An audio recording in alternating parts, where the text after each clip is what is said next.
علیکم ورحمۃ اللہ وبرکاتہ۔ الحمدللہ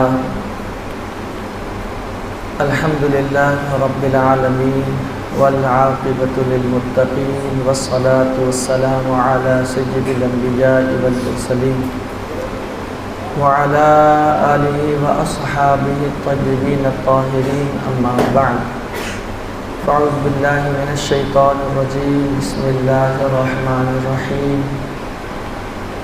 قل لا اسألکم علیہ اجرا الا المودۃ فی القربى، وقال اللہ تعالی فی مقام آخر وسیعلم الذین ظلموا ای منقلب ینقلبون۔ آمنت باللہ صدق اللہ العظیم وبلغنا رسولہ النبی الامین المکین المختار الکریم، ونحن علی ذلک لمن الشاہدین والشاکرین والحمد للہ رب العالمین۔ میں نے قرآن مقدس کی جس آیے کریمہ بلکہ جن دو آیے کریمہ کی تلاوت کرنے کا شرف حاصل کیا ہے، اس کے متعلق کچھ معروضات پیش کرنے سے پہلے آئیے ہم اور آپ مل کر انتہائی ادب و احترام کے ساتھ اپنی اور ساری کائنات کے مرکز عقیدت نیر تاباں شاہ خوباں مکین گنبد خضرا ہم غریبوں کے غم گسار نائب پروردگار احمد مجد اللہ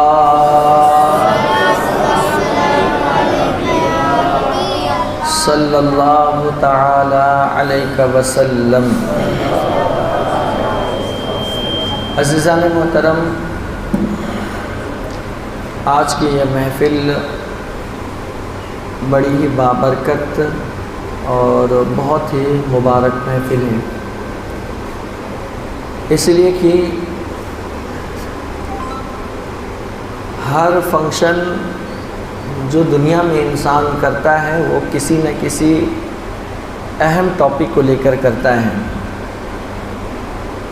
اور جس ٹاپک کے حوالے سے جو فنکشن کیا جاتا ہے وہ ٹاپک جتنی قیمتی ہوگی اور جتنی اہمیت کا حامل ہوگی وہ فنکشن بھی اتنا ہی زیادہ مضبوط ہوگا اور اس کی ویلیو زیادہ ہوگی۔ آپ دنیا کی ہر ڈگری لے لیں، اس ڈگری کے انعام پر یا تقسیم اسناد پر جب محفل منعقد ہوتی ہے تو ایک الگ خوشی ہوتی ہے۔ جیسے کوئی انسان ڈاکٹر بن جائے، اس کو ڈگری ملنی ہو، اس وقت اگر کوئی محفل رکھی جائے تو وہ عام محفل نہیں کہلاتی ہے، بلکہ ایک خوشی کی محفل ہوتی ہے جس کی ویلیو بہت زیادہ ہوتی ہے۔ تو ہر محفل کی اپنی ایک حیثیت ہوتی ہے، اپنا ایک مقام ہوتا ہے، لیکن یہ وہ محفل ہے کہ میں یہ کہہ سکتا ہوں اس محفل میں جن کا ہم تذکرہ آج کریں گے اور جن کے بارے میں سنیں گے کہ پوری جنت بلکہ پوری کائنات اللہ تعالیٰ نے ان 5 کے لیے ہی بنائی تھی اور ان کے صدقے میں بنائی تھی، جس کو کہتے ہیں پنجتن پاک۔ 5 تن ہیں، پنجتن کا مطلب ہوتا ہے، پنج مطلب 5 اور تن کا مطلب ہوتا ہے بدن۔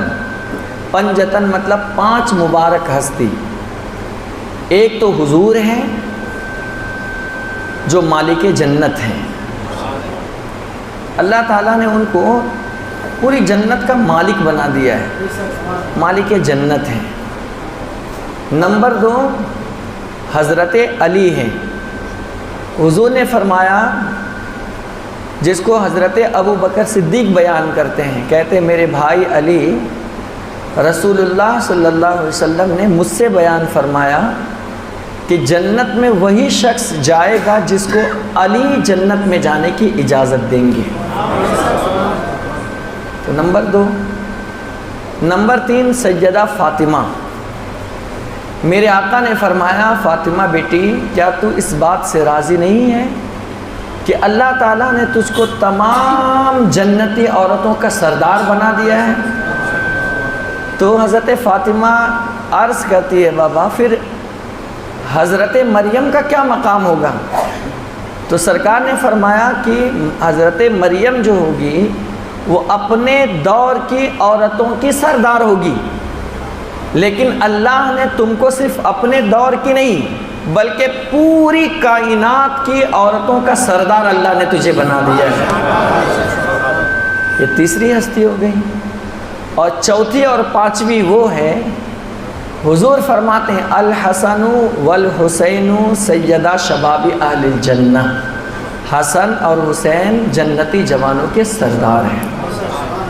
تو آپ اس زاویے سے اگر دیکھیں تو یہ محفل بظاہر چھوٹی ہے، ہم لوگ کم تعداد میں ہیں، لیکن اس کی قیمت اور اس کی اہمیت اللہ کے نزدیک بہت بلند ہے۔ جامع ترمذی کی حدیث صحیح ہے، رسول اللہ صلی اللہ تعالی علیہ وسلم ارشاد فرماتے ہیں من احبنی واحب ہذین واحب اباہما واحب اماہما کان معی فی درجۃ یوم القیامہ، کہ جس نے مجھ سے محبت کی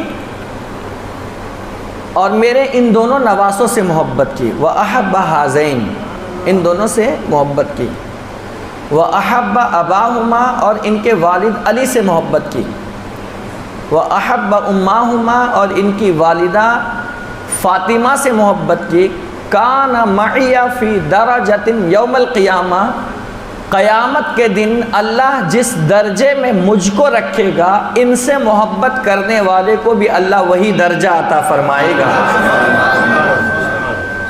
وہی درجہ عطا کرے گا۔ جس درجے میں میں رہوں گا وہ درجہ دے گا۔ جنت کے 100 درجے ہیں۔ کتنے درجے ہیں؟ 100۔ اور پہلا درجہ پار کرنے کے لیے ایک آدمی کو کم سے کم 100 سال لگ جائیں گے۔ کتنے؟ نچلے درجے کی بات بتا رہا ہوں، 100 سال لگیں گے صرف فرسٹ اسٹیپ پار کرنے میں، گراؤنڈ فلور گویا سمجھ لے پار کرنے میں انسان کو جنت میں 100 سال لگے گا۔ اور سب سے اوپر جو جنت ہے وہ جنت الفردوس ہے۔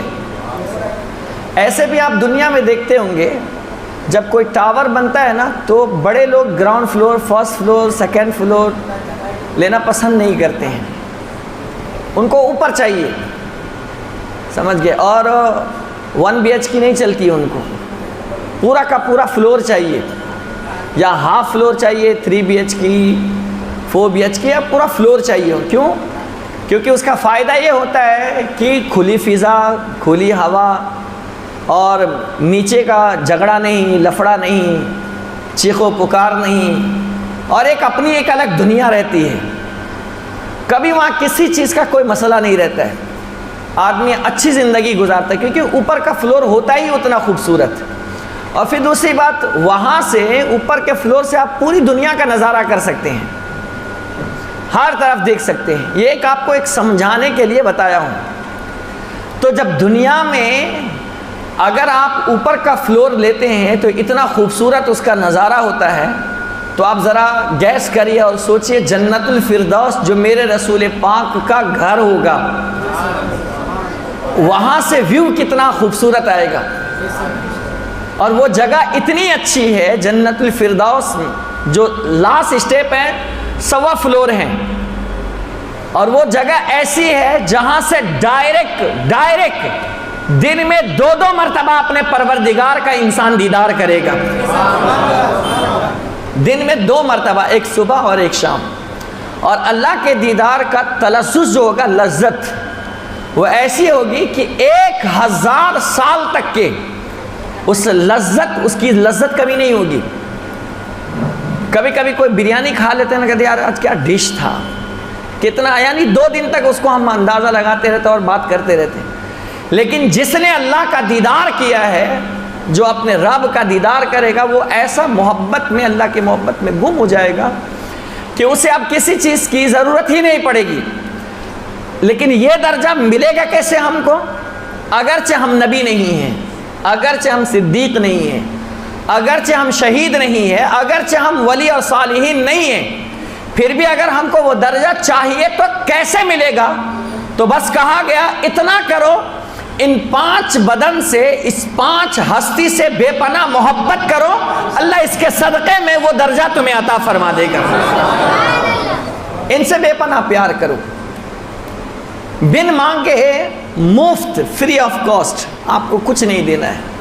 یہ درجہ اللہ تعالیٰ آپ کو عطا، کیونکہ حدیث صحیح ہے، جامع ترمذی کی حدیث ہے، اور جامع ترمذی حدیث کی وہ کتاب ہے کہ اس کے بارے میں آیا ہے کہ جس گھر میں جامع ترمذی حدیث کی کتاب ہو اس گھر میں گویا رسول اللہ خود موجود ہوتے ہیں، اور جو جامع ترمذی کو پڑھے گویا ایسے ہیں جیسے وہ ڈائریکٹ رسول اللہ سے وہ باتیں کرتا ہے۔ جامع ترمذی ہے، ابو داؤد شریف ہے، یہ سب وہ کتابیں ہیں حدیث کی۔ تو بہرحال آج ہم اسی سلسلے میں کچھ باتیں کریں گے، اور پھر مابعد کربلا آپ کے سامنے وقت میں جتنی گنجائش ہوگی ہم بتانے کی کوشش کریں گے۔ اللہ کے نبی صلی اللہ علیہ وسلم نے ہمیں اہل بیت اطہار سے محبت کرنے کا حکم دیا ہے، اور کہا ہے کہ اے لوگو قل لا اسألکم علیہ اجرا، اے محبوب آپ کہہ دیجئے کہ جو میں تبلیغ کرتا ہوں، بیان کرتا ہوں، تمہیں راہ راست پر لاتا ہوں، اس کے بدلے میں مجھے کچھ بھی نہیں چاہیے تم سے۔ لا اسألکم علیہ اجرا، کچھ نہیں چاہیے اس پر، کوئی نہ نذرانہ، کوئی نہ دعوت، نہ کوئی کچھ نہیں چاہیے۔ الا المودۃ فی القربى، اگر تم کچھ دینا ہی چاہتے ہو تو میرے رشتہ داروں کی محبت دے دو، یعنی میرے خاندان سے تم محبت کرو، ان سے پیار کرو۔ لا اسأل، اور اس کا اجر آپ کو پتہ ہے کتنا ہے؟ ایک واقعہ پیش کرتا ہوں۔ حضرت عبداللہ ابن مبارک رضی اللہ تعالیٰ عنہ، یہ بہت بڑے تابعی گزرے ہیں، اور اللہ نے ان کا بڑا رتبہ رکھا ہے۔ امام احمد بن حنبل نے فرمایا صحابیت کا درجہ چھوڑ کر کے باقی جتنے بھی درجے آتے ہیں اللہ نے سارا درجہ حضرت عبداللہ ابن مبارک کو عطا کیا ہے۔ اتنے بڑے بزرگ ہیں، سارا درجہ، سارا رتبہ اللہ نے عطا کیا۔ آپ حج کے ارادے سے آپ اپنے گھر سے نکلتے ہیں، اور آپ کے ساتھ بہت سارے لوگ تھے۔ جب کوفہ کی جامع مسجد میں پہنچتے ہیں تو آپ نے اپنے ساتھیوں سے کہا کہ تم لوگ یہیں پر ٹھہرو، میرے پاس پیسے ہیں، میں بازار سے سامان سفر، کیونکہ سفر پر جانے کے لیے سامان تو چاہیے نا زیادہ راہ، آپ یہاں سے گاؤں جاتے ہیں تو پہلے سے کھانے پینے کے اسباب، کپڑا، ساری چیزیں انتظام کر کے جاتے ہیں۔ تو حج کے لیے بھی جائے تو آدمی زیادہ راہ تو لے کے، ابھی تو فلائٹ کا سسٹم ہے، اس زمانے میں فلائٹیں تو نہیں تھی، گھوڑے سے، گدھے سے، کھچر سے جانا پڑتا تھا، تو راستے میں کھانے پینے کی چیزیں ضروری ہوتی تھی۔ تو آپ نے فرمایا کہ تم لوگ یہاں پر ٹھہرو، میں بازار جاتا ہوں اور کچھ کھانے پینے کی چیزیں زیادہ راہ میں لے لیتا ہوں، پھر اس کے بعد چلیں گے۔ کہا ٹھیک ہے۔ باقی سارے لوگ کوفہ کی جامع مسجد میں رک گئے۔ عبداللہ ابن مبارک رضی اللہ تعالیٰ عنہ جب بازار گئے تو کیا دیکھا کہ ایک خاتون ہے جو برقع پوش ہے، اور اس کے ہاتھ میں ٹوکری ہے، اور ایک ہاتھ میں جو ہے نا وہ گوشت کاٹنے کا اوزار ہے، اور کیا دیکھتے ہیں کہ ایک جانور مرا ہوا ہے اور اس جانور سے وہ گوشت کاٹ رہی ہے۔ جب حضرت عبداللہ ابن مبارک رضی اللہ تعالیٰ عنہ نے یہ دیکھی تو آپ کو بڑی حیرت ہو گئی، اور کہنے لگے اللہ ایسا دور آ گیا ہے، اب آج کل کی عورتیں ہمیں مردار گوشت کھلائیں گی ہوٹلوں میں، اب یہ گوشت ہم کو کھلائیں گی۔ آپ تو بہت سہم گئے کہ مرے ہوئے جانور کا گوشت، وہ بھی گدھا تھا، بعض میں آتا ہے کہ وہ گدھے کا گوشت، وہ بھی مرا ہوا، مرے ہوئے جانور کا گوشت کھلائے گی۔ تو آپ نے سوچا کہ میں تو اس کا پردہ میں فاش کر دوں گا، اور لوگوں کے سامنے میں اس کو ذلیل کر دوں گا کہ یہ مرے ہوئے جانور کا گوشت کھلاتی۔ کہا میں اس کا پیچھا کرتا ہوں۔ وہ عورت گوشت کاٹتی ہے اور ٹوکری میں بھرتی ہے، اور ادھر ادھر دیکھی، اور اس کے بعد وہ چل پڑی۔ حضرت عبداللہ ابن مبارک رضی اللہ تعالیٰ عنہ اس کے پیچھے پیچھے پیچھے ہو لیے۔ جب وہ اپنے گھر پر پہنچتی ہے وہ عورت، کوئی بازار یا ہوٹل میں تو گئی نہیں، جب گھر پہنچتی ہے تو دروازہ کھٹکھٹا کر دروازہ کھولا گیا، وہ اندر چلی گئی اور دروازہ بند کر لی۔ حضرت عبداللہ ابن مبارک رضی اللہ عنہ اس کے دروازے پر پہنچے تو چونکہ دروازہ بند تھا، اور دروازہ کسی کے گھر میں بغیر اجازت کے جانا بھی نہیں چاہیے۔ قرآن کہتا ہے یا ایھا الذین آمنوا لا تدخلوا بیوتا غیر بیوتکم حتی تستانسوا وتسلموا علی اہلہا، کہ اے ایمان والو کسی کے گھر میں اپنے گھر کے علاوہ بغیر اجازت کے مت جاؤ، کسی کے بھی گھر میں بغیر اجازت کے مت جاؤ۔ لیکن معاف کیجیے گا، ہمارے یہاں ایسا نہیں ہے۔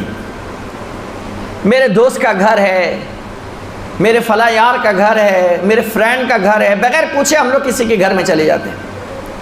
یہ گناہ ہے۔ کسی کے گھر میں داخل ہونے سے پہلے آپ اس سے اجازت لیں۔ بغیر اجازت کے کسی کے گھر میں داخل نہیں ہونا چاہیے۔ ایون اپنے گھر میں بھی اگر آپ جائیں نا، اپنے گھر میں بھی تو کچھ نہ کچھ اشارہ کر کے جائیں، یا تو کھانس لے، اگر آپ بڑے ہیں گھر کے تو ہو سکتا ہے آپ کے گھر میں بیٹی ہو، آپ کی بہن ہو، یا آپ کی بہو ہو، یا کوئی بھی ہو، ایکس وائی زیڈ لیڈیز میں ہو، اور ایسی حالت میں ہو کہ اس حالت میں آپ کا جانا آپ کا ٹھیک نہیں ہے، تو اگر آپ اپنے گھر میں بھی جاتے ہیں نا تو آپ کو کھانس لینا چاہیے، یا کسی بڑے کا نام لے لینا چاہیے، یا ٹھکٹھکا دینا چاہیے، یا کوئی آواز دے دینا چاہیے، تاکہ گھر کی عورتوں کو پتہ چل جائے کہ فلاں آئے ہیں، ہم کو اس سطر میں نہیں رہنا چاہیے، وہ اٹھ کر کے بیٹھ جائے۔ بعض لوگ کیا ہے اپنا گھر بھی سمجھتے ہیں نا، تو بوڑھے حضرات یا جوان حضرات بغیر اجازت کے اپنے گھر میں بھی چلے جاتے ہیں۔ پھر ہوتا کیا پرابلم، عورت کے سر پہ دوپٹہ نہیں، بہن کے سر پہ دوپٹہ نہیں، بیٹی کے سر پہ دوپٹہ نہیں، تو اس کی وجہ سے ان کا ستر کھلتا ہے، دکھتا ہے، جو کہ گناہ ہے۔ حضرت عبداللہ بن مسعود رضی اللہ تعالیٰ عنہ، ان کے گھر میں صرف ان کی بیوی رہتی تھی، لیکن اپنے گھر میں بھی جب جاتے تھے نا تو پہلے اپنی بیوی سے اجازت لیتے تھے کہ میں اندر آ جاؤں، اور جب آپ کی زوجہ کہتی تھی کہ ہاں آ جائیں تب آپ اندر جایا کرتے تھے۔ یہ اسلام ہے۔ بسا اوقات اپنی آپ کی بیوی بھی اس حالت میں آپ کو اپنا جسم نہیں دکھانا چاہتی ہے جو اس کو پسند نہیں ہے، تو یہ اعلیٰ درجے کا، جبکہ سب صرف محرم رہے اور جن سے کوئی مسئلہ نہیں تب تو جا سکتے ہیں، لیکن پھر بھی کمال احتیاط یہ ہے، اسلام یہ کہتا ہے کہ اپنے گھر میں بھی جائے تو کھانس لیا کرے، یا کچھ بول لیا کرے، یا کم از کم بڑے بیٹے کا نام لیا کرے، یا پوتے کا نام لے لیا کرے، اور پھر گھر میں جایا کرے۔ اس سے کیا ہوگا کہ ایک پردے کا نظام ہوگا، اور اسلامی شریعت اور اسلامی لا جو ہے نا آپ کے گھر میں خود بخود نافذ ہو جائے گا انشاءاللہ تعالی۔ بات آپ کو سمجھ رہے ہیں؟ اور دوسری بات، اگر گھر میں اگر کوئی لیڈیز ہو، جینٹس نہ ہو، اور اگر آپ کو وہ اندر آنے سے منع کر دے تو آپ کو ناراض نہیں ہونا چاہیے۔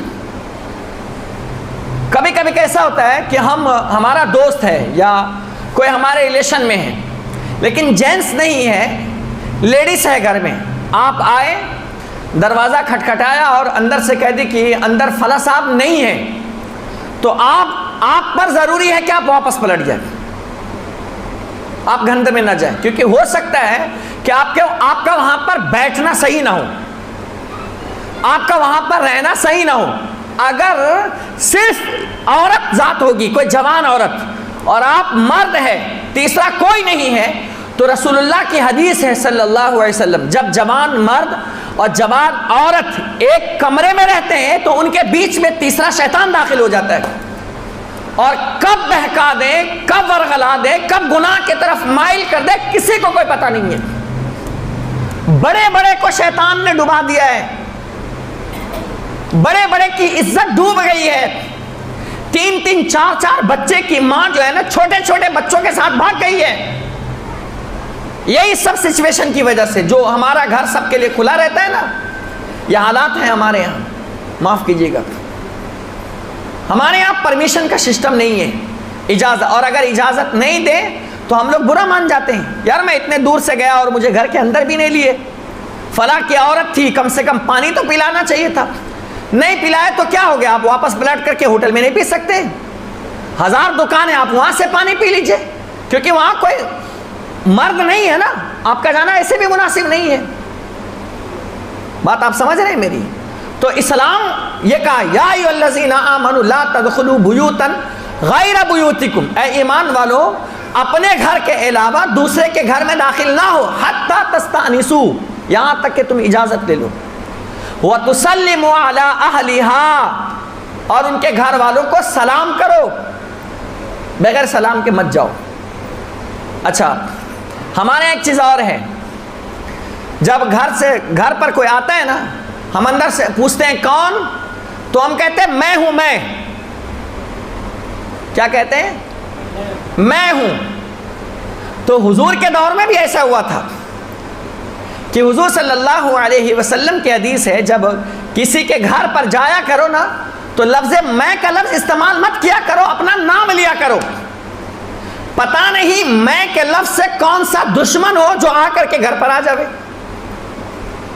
تو یہ مت کہا کرو میں ہوں، بلکہ یہ کہا کرو کہ میں فلاں کا ابا ہوں، یا میرا نام یہ ہے، یا میں ایسا، کچھ نہ کچھ نام یا کچھ نہ کچھ نشانی بتا دیں۔ بات آپ کو سمجھ میں آ رہی ہے میری؟ یہ اسلام کا طریقہ اور نقطہ نظر آپ کے سامنے بیان کر رہا ہوں۔ دوسری بات، 2-3 بار آپ کھٹکھٹائیں اور جواب نہیں ملا تو آدھے گھنٹے تک دروازہ توڑتے نہیں رہنا ہے، واپس پلٹ جانا ہے۔ اس پر بھی حدیث دیتا ہوں۔ حضور صلی اللہ تعالی علیہ وسلم ایک صحابی کے گھر تشریف لے گئے، دروازہ کھٹکھٹایا، حضور نے سلام کیا، وہ صحابی دروازے تک آ گئے، حضور کا سلام سنا لیکن جواب آہستہ دیا، دروازہ نہیں کھولا انہوں نے۔ پھر دوسری مرتبہ حضور نے سلام کیا، انہوں نے سلام سنا، جواب دیا لیکن آہستہ دیا، دروازہ نہیں کھولا۔ تیسری مرتبہ بھی حضور صلی اللہ علیہ وسلم نے سلام کیا اور اس صحابی نے سلام کو سنا، جواب دیا لیکن آہستہ دیا۔ جب 3 مرتبہ ہو گیا نا تو حضور صلی اللہ علیہ وسلم واپس پلٹ کر جانے لگے، تو وہ جھانک کر دیکھتے ہیں کہ حضور جا رہے ہیں، تو جھٹ سے دروازہ کھولا اور حضور کے قدموں میں چلا گیا۔ تو سرکار نے فرمایا میں 3 مرتبہ تمہیں سلام کیا اور تم نے میرا جواب نہیں دیا، دروازہ بھی نہیں کھولا۔ کہا یا رسول اللہ صلی اللہ علیہ وسلم میں سن رہا تھا، بس آپ کی دعا میں لے رہا تھا، اگر پہلی مرتبہ میں دروازہ کھول دیتا تو 2 مرتبہ جو آپ نے سلامتی کی دعا دی ہے میں اس سے محروم ہو جاتا، اسی لیے میں آپ کے سلام کا جواب دے تو رہا تھا لیکن آہستہ، تاکہ حضور کی طرف سے انعام جتنی مرتبہ ہم کو ملے گا اتنا ہی زیادہ فائدہ ہوگا ہمیں۔ تو یہاں 2 طریقے مل گئے، ایک تو حضور کا سلام، اور دوسری بات یہ کہ اگر کوئی 3 مرتبہ کسی کے گھر پر سلام کرے اور اندر سے جواب نہ آئے تو حضور کی سنت یہ ہے کہ وہ انسان واپس پلٹ جائے۔ بات سمجھ میں آئی آپ کو؟ یہ ہو گیا۔ اب آتے پھر اصل موضوع پر۔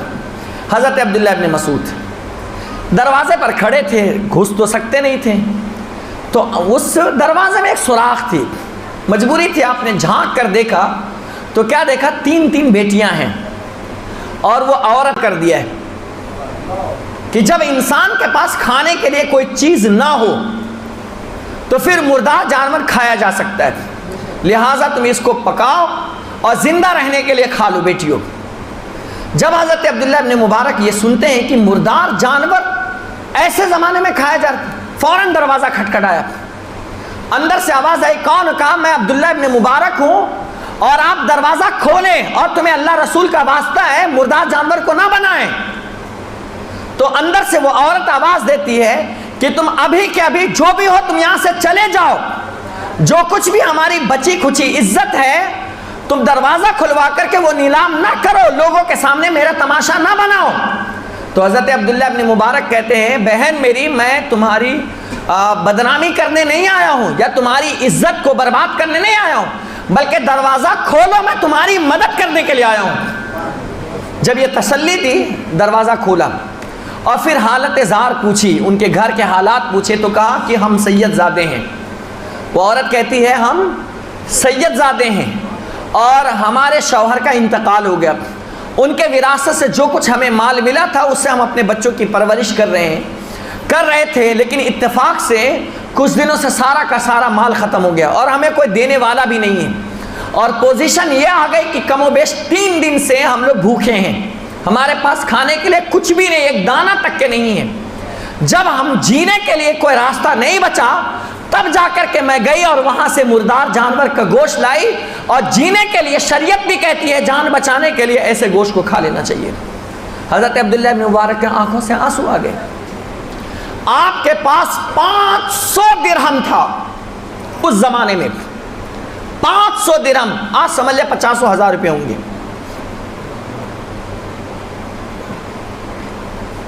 کم و بیش 500 درہم تھا۔ کہا میری بہن یہ گوشت کھانا نہیں، ابھی میں بازار سے آیا، گئے سارا راشن لیا، اپنی پشت پر اٹھایا، ہر طرح کا کھانا لیا اور لا کر کے اس عورت کے گھر میں دے دیا، اور اس کے بعد جو کچھ پیسہ بچا تھا وہ سارا کا سارا پیسہ اٹھا کر اس عورت کو دے دیا، اور کہا یہ لو، اس سے تم اپنا گزارا کرنا، میرے پاس اتنا ہی تھا، اگر اور زیادہ ہوتا تو میں تمہیں دے دیتا۔ جب اتنی بڑی مدد آج کون کرتا ہے؟ آج تو چہرہ دیکھ کر کے انسان پھر جاتا ہے۔ جب انسان اس دور میں، آج کے دور میں یہ تو فرق ہے، اگر آپ کو کسی کی مجبوری کا پتہ چل جائے نا، جانتے ہوئے بھی آپ جو ہے نا راستہ بدل لیتے ہیں، الا ماشاء اللہ، یا اس کی کمزوری یا اس کی مفلسی کا مذاق اڑاتے ہیں۔ ایسا ہوتا ہے، کسی کی تکلیف دور کرنا ہم نہیں جانتے ہیں، جبکہ کسی کی تکلیف انسان یا کسی کی مجبوری کے انسان اگر دور کر دے، اللہ تعالیٰ بھی اس کی مجبوری اور تکلیف کو دور کرتا ہے۔ اللہ کے نظر میں سب سے بہترین کام یہ ہے کہ تم بھوکوں کو کھانا کھلاؤ، ضرورت مند کی ضرورت کو پوری کرو۔ سب سے بڑا کام اسلام کے اندر یہ ہے، سب سے بڑا کام ہے۔ تو بہرحال جب دے دیا نا، تو وہ عورت اللہ کی بارگاہ میں ہاتھ اٹھا کر دعا کرتے ہیں، اے اللہ اس بندے کا تو بھلا کرنا، اس کی ساری ضروریات کی تکمیل کرنا۔ اور دعا کرنے کے بعد حضرت عبداللہ ابن مبارک سے کہتی ہے، اے شخص، کل قیامت کے دن میں تم سے یہ وعدہ کرتی ہوں کہ اپنے نانا جان سے میں تمہیں شفاعت کرواؤں گی، اس کے بدلے میں جو تم نے میری مدد کی ہے، میرا خیال کیا ہے، اس کے بدلے میں قیامت کے دن اپنے نانا کی شفاعت میں تمہیں دلواؤں گی، میں یہ وعدہ کرتی ہوں۔ یہ وعدہ وہ عورت کرتی ہے، عبداللہ ابن مبارک چلے آتے ہیں۔ اب ہاتھ میں کچھ بچا نہیں، جانا تھا مکہ، تو بہانہ بنا دیا لوگوں کے سامنے، جو مسجد میں تھے نا، کہا کہ مجھے کچھ پرابلم ہو گئے ہیں اور جس کی وجہ سے میں جا نہیں سکتا۔ لوگوں نے کہا یار تو ہی تو لے کر آیا ہے اور تو ہی نہیں جا رہا ہے۔ کہا کہ کچھ میرے سچویشنز ایسے آ گئے کہ میں نہیں جا سکتا، تم لوگ چلے جاؤ۔ لوگوں نے بہت اصرار کیا، لیکن آپ نے کہا، میں نے کہا نا کہ میں نہیں جاؤں گا، جاؤ تم لوگ۔ تو مجبوراً بقیہ جتنے لوگ تھے سب لوگ چلے گئے۔ عبداللہ ابن مبارک رضی اللہ تعالیٰ عنہ اب اپنے گھر بھی واپس نہیں گئے۔ سوچا کہ اگر گھر جاؤں گا تو لوگ کہیں گے دیکھو بڑی بڑی باتیں کرتا تھا حج کے لیے اور واپس آ گیا آدھے راستے سے۔ تو کہا میں گھر بھی نہیں جاؤں گا اور وہاں تو جا نہیں پایا، ایسا کرتا ہوں اسی مسجد میں رہ جاتا ہوں اور انتظار کروں گا اس وقت تک جب تک میرے ساتھی حج سے واپس نہ آ جائے۔ اور اسی مسجد میں آپ رہتے تھے، عبادت کرتے تھے، گزارا اسی میں کرتے تھے۔ جب حج سے سارے لوگ واپس آئے تو عبداللہ ابن مبارک کو پتہ چلا کہ سارے لوگ حج سے واپس آ گئے۔ کہا چلو ان کو مبارکبادی دے کر آتے ہیں۔ جب حاجی صاحبان سے ملنے لگے، حاجی سے ملا، ملاقات کی، مصافحہ کیا، پیشانی کو بوسہ دیا، گلے لگایا اور کہا فلاں صاحب اللہ تیرے حج کو قبول کرے۔ تو وہ حاجی بھی پلٹ کر کہتا ہے اے عبداللہ اللہ تیرے بھی حج کو قبول کرے، اللہ تیرے بھی حج کو قبول کرے۔ ان کو ایسا لگا کہ شاید ہو سکتا ہے میں بھی کوئی دوسرا آدمی میری ہم شکل کا ہو، تو ان کو اتنا نہیں ہوا۔ پھر دوسرے آدمی سے ملاقات کی، دوسرے کو سلام کیا، مبارکبادی دی، اس نے بھی پلٹ کر جواب دیا عبداللہ اللہ تیرے بھی حج کو قبول کرے۔ اب کلک ہو گیا ڈاؤٹ، یار میں تو گیا نہیں، پھر یہ لوگ مجھے کیسے کہہ رہے ہیں؟ دو لوگوں کے ہو سکتا ہے ایسے ہی۔ پھر تیسرے آدمی سے ملا، اس نے بھی مبارکباد دی، چوتھے سے ملا، اس نے بھی مبارک، جس سے ملتے جا رہے ہیں وہ مبارکبادی دے رہا ہے۔ ماجرا کیا، حیران ہو گئے، پورا دن اسی میں گزر گیا۔ جب سوتے ہیں تو خواب میں رسول اللہ کا دیدار نصیب ہوتا ہے۔ کہا عبداللہ بہت حیران پریشان نظر آ رہا، کہا ہاں یا رسول اللہ بات ہی ایسی ہے۔ کہا کیا ہوا؟ کہا دیکھیں میں حج کے لیے گیا بھی نہیں اور سب لوگ مجھ کو حج کی مبارکبادی دے رہے ہیں، پتہ نہیں کیا بات ہے، کیوں مجھے دے رہے ہیں؟ تو رسول اللہ صلی اللہ علیہ وسلم مسکراتے ہوئے ارشاد فرماتے ہیں عبداللہ انہوں نے غلط نہیں کہا، انہوں نے ٹھیک کہا ہے۔ کہا وہ کیسے یا رسول اللہ صلی اللہ علیہ وسلم؟ حضور فرماتے ہیں یاد ہے تم کو مفہوم واقع، یا جب تم میری بیٹی کی تم نے مدد کی تھی، کیا کی تھی؟ میری بیٹی کی تم نے مدد کی تھی، اس کے پاس کچھ نہیں تھا، وہ سید ذاتی تھی، کیا کہا تھا اس نے کہ کل قیامت کے دن میں اپنے نانا سے شفاعت کا مژدہ دلواؤں گی، اور تم نے میری بیٹی کی مدد کی۔ حج کو تم نے نہیں دیکھا بلکہ ایک ضرورت مند کے ضرورت کو تم نے دیکھا، حج چھوڑ دیا۔ حج جبکہ تمہاری خواہش تھی کہ میں اللہ کے گھر کی زیارت کروں، میں رسول اللہ کا چہرہ کے روضے کی زیارت کروں، میں صفا مروہ کی سعی کروں، میں مینا پر جاؤں، میں مزدلفہ پر جاؤں، میں عرفات میں جاؤں، میں ہر جگہ جاؤں، تمہاری تمنا تھی، تم اپنے شہر سے آئے، لیکن جب ایک ضرورت مند کو تم نے دیکھا تو تم نے اپنے حج کو پوسپون کر دیا، چھوڑ دیا، صرف اس لیے کہ وہ مجبور ہے۔ اور میری بیٹی نے تم سے وعدہ کیا تھا کہ قیامت کے دن اپنے نانا سے میں شفاعت کا مژدہ دلواؤں گی۔ میرے آقا فرماتے ہیں ہم کسی کے احسان کو باقی نہیں رکھتے، اور میری بیٹی نے تو بہت دور کی بات کر دی تھی، قیامت کی بات کر دی تھی۔ جس وقت میری بیٹی نے تمہارے لیے ہاتھ اٹھا کر دعا کی تھی، اسی وقت میں نے اللہ سے دعا کی تھی، اے اللہ عبداللہ کے شکل کا ایک فرشتہ پیدا فرما جو عبداللہ کے نام سے قیامت تک کے لیے حج کرتا رہے، عبداللہ کے نام سے قیامت تک حج کرتا رہے۔ یہ ہے مدد کرنے کا انعام، یہ ہے مدد کرنے کا صلہ، یہ ہے بھوکوں کو کھانے کھلانے پر انعام، یہ ہے ایسے لوگوں کی مدد کرنے پر اللہ کی طرف سے برکتیں اور رحمتیں۔ لیکن آج کل کہاں گئے تھے؟ عمرے پہ گیا تھا نا، پھر 2 مہینے بعد پوچھے کہاں گئے تھے؟ عمرے پر پھر سے ماشاءاللہ 2 پر سال میں 4 مرتبہ جاتا ہوں۔ کتنی مرتبہ جاتا ہوں؟ اور رمضان تو پورا ماشاءاللہ میں وہی گزارتا ہوں۔ پڑوس میں تمہارے گھر کے بغل میں آدمی بھوکا ہے پیاسا ہے، اس کو پتہ ہے تمہیں؟ تمہارے محلے میں کون کس تکلیف میں ہے پتہ ہے تم کو؟ تمہارے علاقے میں کون کتنی تنگ دستی میں ہے پتہ ہے تم کو؟ اور جا رہے بار بار حج کرنے، بار بار عمرہ کرنے۔ جس علاقے کا شخص بھوکا ہو، جس علاقے کے شخص میں پریشانی ہو، جس علاقے کا کوئی ایسا آدمی جو دواؤں کے لیے تڑپ رہا ہو، کھانے کے لیے بلک رہا ہو، اناج کے لیے ترس رہا ہو، اور اس علاقے کا کوئی سیٹھ آدمی عمرے پر عمرہ جاتا ہے، اللہ اس کے عمرے کو قبول کرنے کے بجائے اس کے چہرے پر مار دیا کرتا ہے اور کہتا ہے تیرے ایسے عمرے کی ضرورت نہیں ہے، اگر تو عمرے کا ثواب چاہتا ہے اپنے علاقے میں جا اور اس غریب کا پیٹ بھر دے، اللہ اس کی برکت سے تجھے عمرے کا ثواب عطا فرما دے گا، عمرے کا ثواب دے گا، تجھے اس سے زیادہ ثواب دیا جائے گا جو تو وہاں جا کر کے کمانا چاہتا ہے، تجھے یہی مل جائے گا۔ ڈھونڈو اپنے علاقے میں، آج ضرورت ہے، اور خاص طور سے اہل بیت اطہار کو ڈھونڈو، اہل بیت اطہار کو ڈھونڈو، بڑی فضیلت ہے ان کی، بڑی فضیلت ہے۔ یہ وہ ایسے چہرے ہیں اللہ تعالیٰ نے ان کی آل پر جہنم کی آگ کو حرام فرما دیا ہے، اور جو شخص اہل بیت اطہار سے نفرت کرتا ہے نا، وہ حرم میں رہ کر حجر اسود کے سامنے اگر وہ نماز پڑھتے پڑھتے بھی مر گیا نا، اور اہل بیت اطہار سے نفرت کرتا ہے نبی کی آل سے، اللہ ایسے شخص کو جہنم میں ڈال دے گا۔ لو ان رجلا سعید بین الرکن والمقام وهو صام وهو يصلي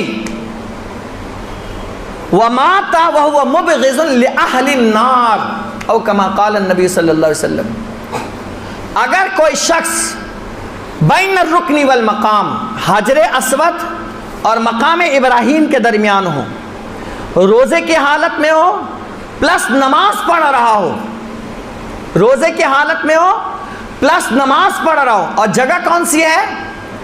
حجر اسود اور مقام ابراہیم۔ آپ جانتے ہیں، دوسری حدیث بس پیش کرتا ہوں، حضور نے فرمایا جو اپنے گھر میں نماز پڑھے گا اس کو ایک نماز کے بدلے میں ایک نماز کا ثواب دے گا، جو اپنے محلے کی مسجد میں نماز پڑھے گا اس کو ایک نماز کے بدلے میں 25 سے 27 نمازوں کا ثواب دے گا، جو اپنے علاقے کے جامع مسجد میں نماز پڑھے گا اس کو ایک نماز کے بدلے میں 500 نماز پڑھنے کا ثواب دے گا، اور جو شخص مسجد اقصی میں یا مسجد نبوی شریف میں نماز پڑھے گا اس کو ایک نماز کے بدلے میں 50,000 نماز پڑھنے کا ثواب عطا فرمائے گا، اور جو شخص خانہ کعبہ میں نماز پڑھے اس کو ایک نماز پڑھنے کے بدلے میں 1,00,000 نماز پڑھنے کا ثواب عطا فرمائے گا۔ حرم میں کسی بھی جگہ پر نماز پڑھے اسے 1,00,000 نماز پڑھنے کا ثواب ملے گا، اور اس حرم میں سب سے اہم جگہ جو جگہ حجر اسود اور مقام ابراہیم کے بیچ کا حصہ ہے، وہیں پر حضرت جبریل جو ہے غلاف کعبہ دروازے کے بغل میں وہیں پر کھڑے ہو کر اس طرح ہاتھ رکھ کر اللہ سے ایک ہی دعا مانگتے ہیں اسی جگہ پر، اور کہتے ہیں یا واجدو یا ماجدو لم تزل عنی نعمتا انعمتہا علی، کہ اے واجد اے ماجد، یہ اللہ کے صفاتی نام ہیں، یعنی اے اللہ لم تزل عنی نعمتا انعمتہا علی، اے اللہ جو نعمت تو نے مجھے عطا کی ہے وہ نعمت مجھ سے کبھی بھی چھیننا نہیں، اس نعمت کو میرے لیے برقرار رکھ۔ کیا؟ فرشتوں کا سردار ہونا، کیونکہ حضرت جبریل نے دیکھ لیا تھا شیطان کا حال، شیطان معلم ملائکہ تھا، شیطان فرشتوں کا سردار تھا، شیطان فرشتوں کو پڑھاتا تھا، اس کا رتبہ سب سے بڑا تھا، لیکن اس نے جب غرور کیا، اس نے گھمنڈ کیا، اناپن اس کے اندر آ گئی، تو اس نے اللہ اکبر حضرت آدم کی توہین کر دی اور کہا میں ان کو سجدہ نہیں کروں گا، تو اللہ تعالیٰ نے ہمیشہ کے لیے اس کو 1 نمبر سے ہٹا کر ہمیشہ کے لیے جہنمی بنا دیا، سرداری چھین لی، سب ختم کر دیا، اور اس کے بعد سب سے بڑی پوسٹ فرشتوں میں اگر کسی کو عطا ہوئی تو حضرت جبریل علیہ السلام کو عطا ہوئی، تو اس نعمت کے لیے ہمیشہ دعا کرتے ہیں اسی جگہ پر۔ حضور فرماتے ہیں اگر ایسی جگہ پر بھی کوئی شخص پہنچ جائے جہاں جبریل رہتے ہیں، جہاں جبریل دعا مانگتے ہیں، ایسی جگہ پر کوئی پہنچ جائے اور اس کے دل میں اگر اہل بیت اطہار کی محبت نہیں ہوگی، وہ رسول اللہ سے پیار نہیں کرتا ہوگا، حضرت علی سے پیار نہیں کرتا ہوگا، حضرت فاطمہ سے پیار نہیں کرتا ہوگا، امام حسن امام حسین سے پیار نہیں کرتا ہوگا، ایسی جگہ پر وہ نماز پڑھتے پڑھتے مر بھی جائے نا تو اللہ تعالیٰ اسے جنت نہیں اسے جہنم میں ڈال دے گا۔ ہم لوگ کہتے ہیں یار مسجد میں کوئی آدمی مر جائے تو ڈائریکٹ کہتے ہیں یہ جنتی ہے، اپنے محلے کی مسجد میں مر جائے تو ہم کہتے ہیں یہ جنتی آدمی شخص ہے، شاید اس نے کوئی نیکی کی ہوگی، لیکن یارو اہل بیت اطہار سے نفرت کرنے کی سزا دیکھو۔ اپنی مسجد تو چھوڑیں، مکہ شریف کی مسجد میں اگر کوئی نماز پڑھے اور پڑھتے پڑھتے مر جائے اور اہل بیت اطہار کی محبت نہیں ہوگی تو رسول اللہ نے فرمایا وہ جہنمی انسان ہے۔ ان سے محبت کرو، ان سے پیار کرو۔ اہل بیت اطہار یہ وہ ہستیاں ہیں کہ رسول اللہ صلی اللہ تعالیٰ علیہ وسلم نے ان کے بارے میں یہ فرمایا ہے، امام حسن اور امام حسین کے بارے میں، اے اللہ ان سے میں محبت کرتا ہوں، تو بھی ان سے محبت کر، اور جو ان سے محبت کرے اے اللہ تو ان سے بھی محبت کر، میں بھی محبت کرتا ہوں اے اللہ تو بھی کر، اور جو ان سے محبت کرتے ہیں اے اللہ ان سے بھی تو محبت فرما، اور جو ان سے نفرت رکھے اللہ تو بھی اس سے نفرت رکھ، اور جس سے اللہ تعالیٰ نفرت رکھے بتاؤ وہ جنت میں کبھی جا سکتا ہے؟ پاسبل ہی نہیں ہے۔ تو یہ محفل جو ہے آج ان ہستیوں کے لیے ہے جن کی شان بہت عرف و اعلیٰ ہے، جن کے تذکرے بہت عرف و اعلیٰ ہیں، اور اب آئیے میں چند باتیں مابعد کربلا کے حوالے سے بتاتا ہوں. آپ نے ماہ محرم الحرام میں داستان کربلا بہت تفصیل سے آپ نے سماعت کی ہوگی. امام پاک کو اچھا سب سے پہلی چیز کیوں شہادت ہوئی؟ آپ نے کبھی اس پر غور کیا؟ اتنی بڑی قربانی کیوں دی؟ وجہ کیا تھی؟ اس کے پیچھے ریزن کیا تھا؟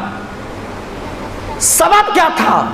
6 ماہ کے ننھے بچے کو شہید کروا لیا. 18 سال کے جوان بیٹے حضرت قاسم کی شہادت ہوئی. 19 سال کے سگے بیٹے علی اکبر کی شہادت ہوئی. حبیب بن مظاہر کی شہادت ہوئی. حضرت عباس علمدار کی شہادت ہوئی.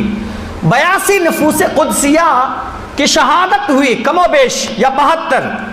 کیوں ہوئی؟ کیوں کیا ایسا؟ اس کی ایک وجہ تھی.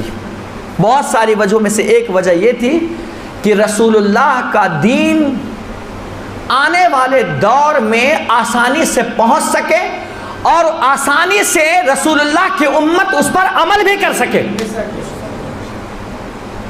تاکہ کل چل کے کوئی دوسرا یزید پیدا نہ ہو اور دین میں رخ نہ ڈالے، دین کو تباہ کرے، دین کے اندر خرافات والی چیز پیدا کر دے. اس لیے جان تو دینا گوارا کیا لیکن اسلام پر حرف نہیں آنے دیا. لیکن آپ اپنے اعتبار سے اپنے دل پر ہاتھ رکھ کر کے سوچئے، کیا اس اسلام کو آج ہم صحیح معنوں میں زندہ کر رہے ہیں؟ اس اسلام کے لیے ہم نے کتنی قربانیاں دی ہیں؟ وہ امام پاک جن کے جسم پر 72 نیزے زخم لگے ہوئے تھے، نیزوں کے تقریباً 37 یا 35 جو نیزوں کی انیاں ہوتی ہے، جو اوپری حصہ ہوتا ہے جس سے مارا جاتا ہے، وہ انیاں آپ کے جسموں میں گھس گئی تھی اور ٹوٹ گئی تھی. تلواروں سے نشانات لگ کے کتنی جگہ پر امام حسین کے جسم پھٹ گئے تھے، خون کا فوارہ بہتا تھا. ایسی پوزیشن ہو گئی تھی. پورا جسم 72 نیزے کس کو کہتے ہیں؟ آپ کو اگر میں ایک سوئی چبھا دوں نا تو آپ کو پتا چل جائے گا کہ اس کا درد کتنا ہوتا ہے. ڈاکٹر کے پاس ایک انجیکشن لگانے میں ہماری حالت خراب ہو جاتی ہے، اور وہاں امام پاک کو آپ دیکھیے 72 جسم پر نیزے لگے ہوئے ہیں، تلوار کے نشانات موجود ہے، جسم کٹا ہے، پٹا ہے، خون بہ رہا ہے، کپڑے پھٹے ہوئے ہیں. ایک تو اولاد کے جانے کا غم، انسان تو ایسے ہی نڈال ہو جاتا ہے کہ اس کی اولاد اس کے سامنے گئی. انہوں نے تو کتنے لاشیں اٹھائیں. جب آپ کا بیٹا علی اکبر جب ان کی شہادت ہوئی تھی نا تو ایک بدبخت نے نیزہ مارا تھا جو دل پہ آ کر لگ گیا تھا، اور حضرت علی اکبر نے کہا تھا یا ابتا اترکنی، بابا میری مدد کیجئے، بابا میری مدد کیجئے. بابا بہت درد. حضرت امام حسین دوڑتے ہوئے گئے اور دیکھا تو دل پر ایک نیزہ لگا ہوا ہے، آخری وقت ہے. کہا کہ بابا کچھ بھی کرے بس یہ نیزہ میرے سینے سے نکال دے، بہت درد ہو رہا ہے، بہت تکلیف ہو رہی ہے. جانتے ہیں جب حضرت امام حسین نے اپنے بیٹے کے کلیجے کے پاس سے جب وہ نیزہ نکالا ہے نا تو اس نیزے کے اندر حضرت علی اکبر کا وہ کلیجہ بھی پھنس کر کے باہر آ گیا.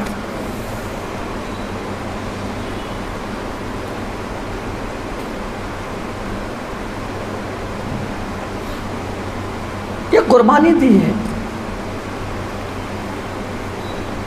آج ہمارا بیٹا اگر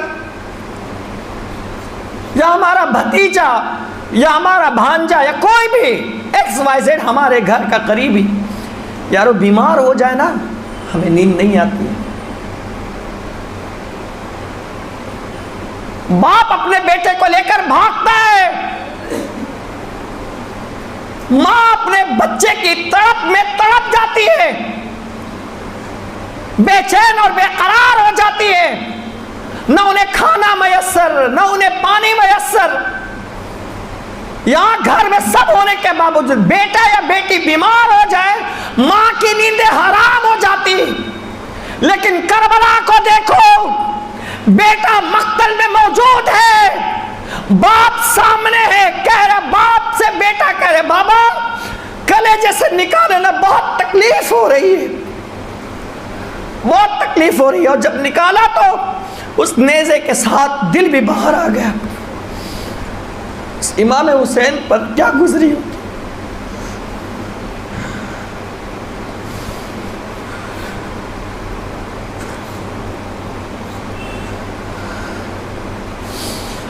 آج کل تقریر کرنا بہت آسان ہے، مائک ملتا ہے تو بیان کرتے ہیں، گاڑی سے آنا جانا ملتا ہے تو ہم بیان کرنے آتے ہیں، کھانے کو ملتا ہے تو بیان کرتے ہیں، لیکن اسلام کو پیش کرنا اتنا آسان نہیں ہے۔ جتنی مشکلوں سے اسلام کو پریزنٹ کربلا والوں نے کیا ہے، ان کے بعد آج تک کسی نے نہیں کیا۔ اس دین کی حفاظت کے لیے اپنے بیٹے کے کلیجے دیکھے ہیں، بیٹوں کے آنکھوں میں آنسو دیکھے ہیں، اور اسی پر بس نہیں، جب حضرت علی اصغر 6 ماہ کے بچے تھے نا، 1 ماہ کا بچہ تھا جو نکلا تھا، مدینے سے نکلا تھا 1 ماہ کا بچہ، اور کربلا تک پہنچتے پہنچتے ان کی عمر 6 مہینے کی ہو گئی تھی۔ سیدہ زینب نے کہا بھیا وہ ظالم ہمارے دشمن ہے نا، اس بچے کا کیا قصور ہے، 6 ماہ کا ہے، دیکھو ماں کے سینے میں دودھ نہ ہونے کی وجہ سے بچہ رو رہا ہے، کہو کہ اس ظالم سے پانی دے دے چند قطرے تاکہ اس بچے کی پیاس بجھ جائے نا، ہمارے دشمن ہے نا، اس بچے نے کیا بگاڑا ہے ان کا۔ بھیا نے کہا بہن میری زینب، او زینب یہ ظالم ہے، یہ بدبخت ہے، یہ پانی نہیں دیں گے۔ کہا بھیا جائے تو صحیح، پتھر انسان کا دل بھی بچوں کو دیکھ کر پگھل جاتا ہے، یہ پھر بھی ہمارے نبی کا ہمارے نانا کا کلمہ پڑھتے ہیں، شاید کچھ قطرے پانی دے دیں۔ بہن کے اصرار پر کربلا کے امام نے اپنے بچے کو علی اصغر کو اپنے ہاتھ میں لے کر کے میدان کربلا میں گئے اور کہا او یزیدیو، تمہاری دشمنی ہم سے ہے نا، تم ہم پر پانی بند رکھے ہو، اس بچے نے تمہارا کیا بگاڑا ہے، دیکھو یہ بچہ پیاسا ہے، پیاس کی شدت کی وجہ سے زبان باہر کر رہا ہے، مجھے نہیں پانی دے سکتے ہو مت دو، ہمارے خاندان کو پانی نہیں دے سکتے ہو مت دو، اہل خیمہ کو پانی نہیں دے سکتے ہو مت دو، اس بچے کو چند قطرے پانی تو دے دو، یہ دیکھو بچہ میرا پیاسا چھوٹا سا بچہ پیاس کی شدت سے تڑپ رہا ہے، چند قطرے پانی تو دے دو۔ ایک بدبخت تھا ہرملہ، اس نے ایسی تیر چلائی نا، وہ بھی تیر ایک تو انسان کی چمڑی ہے، ایک جانوروں کی چمڑی، وہ نیزہ نکالا جس سے جانور کو مارا جاتا ہے، وہ تیر نکالی اس نے جس سے جانور پر چلائے جاتے ہیں، اور اس ہرملہ بدبخت شخص نے ایسی تیر چلائی کہ وہ تیر نشانہ لگا کر مارا، حضرت علی اصغر کے حلقوم میں آیا اور حلقوم کو حلق کو پھاڑتے ہوئے حضرت امام حسین کے بازو میں جا کر کے وہ تیر لگ گئی، ایک آہ نکلی، ایک چیخ نکلی حضرت علی اصغر کی، اور وہ چیخ ہمیشہ کے لیے چھپ ہو گئی۔ جب خیمے کے اندر لے کر کے گئے نا تو سیدہ زینب کہتی ہے بھیا میں نے کہا تھا نا کہ ہمارے وہ دشمن ہیں، میرے بیٹے کا دشمن نہیں ہو سکتے ہیں، دیکھو اب وہ چپ ہو گیا نا بھیا، چپ ہو گیا، وہ چپ ہو گیا، دیکھو پانی دے دیا نا، انہوں نے پانی دے دیا، کہا ہاں میری بہن میرے بیٹے نے تو پانی پی لیا ہے، اب وہ کبھی نہیں بولے گا، لیکن میرے بیٹے کو پانی جو ملا ہے وہ یزیدیوں کے ہاتھ سے نہیں بلکہ اپنے نانا کے ہاتھ سے جام کوثر ہی نہیں پینا نصیب ہوا ہے۔ قربانی پیش کی ہے، آپ مجھے بتاؤ تو صحیح اس قربانی کو آپ نے اور ہم نے کتنا محسوس کیا ہے۔ ہم نے وہ ساری قربانی صرف نیاز کے لیے رکھ دی ہے، کہاں حسین کا لنگر بٹے گا وہاں دوڑ جائیں گے، کہاں نیاز ملے گی وہاں دوڑ جائیں گے، کہاں کھانا ملے گا وہاں دوڑ جائیں گے۔ اس کو تو محسوس کرو، قربانی کا مقصد کیا تھا، قربانی کا مقصد کیا تھا۔ اگر کربلا میں اس ننھے علی اصغر کا بچپنا نہیں گیا ہوتا، آج ہم مسجدوں میں نماز پڑھنے کے لائق نہیں ہوتے۔ یہ اس علی اصغر کا احسان ہے، انہوں نے اپنی جان کی شہادت اور جان کا نذرانہ پیش کر تمہیں اللہ کی بارگاہ میں جھکنے کا موقع دے رہا ہے۔ محسوس کرو اس چیز کو۔ اپنی جوانی کو کہاں لگا رہے ہو؟ اپنی جوانی کو کس راہ پر لے کر کے چلے گئے ہو؟ کون سی راہ تم نے اختیار کر لی؟ تمہاری مسجدیں ویران رہتی ہے، تمہارے مصلی خالی رہتے ہیں، تمہارے گھروں میں نمازی نہیں، تمہاری بہن بیٹیوں کے سر پہ دوپٹہ نہیں، کچھ بھی نہیں موجود ہے۔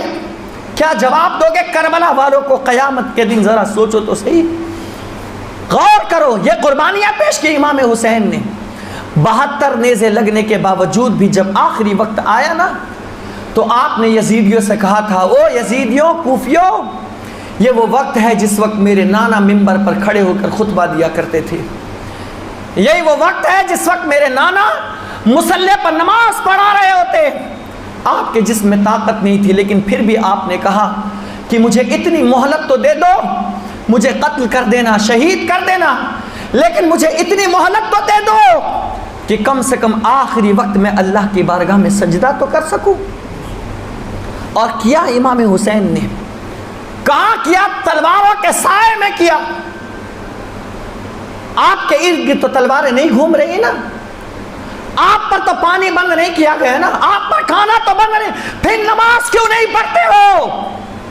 اللہ کی بارگاہ میں سجدے کیوں نہیں کرتے ہو؟ اللہ کی بارگاہ میں سر کیوں نہیں جھکاتے ہو؟ اللہ سے معافی مانگو، اللہ کی بارگاہ میں رو گڑ گڑاؤ۔ بہت دردناک حالات آنے والے ہیں ہمارے اور آپ کے ساتھ، بہت دردناک حالات آنے والے ہیں۔ اس کربلا کے داستان سننے والوں، اتنا میرا جگرا نہیں ہے کہ میں داستان کو اپنے الفاظ میں رکھ سکوں،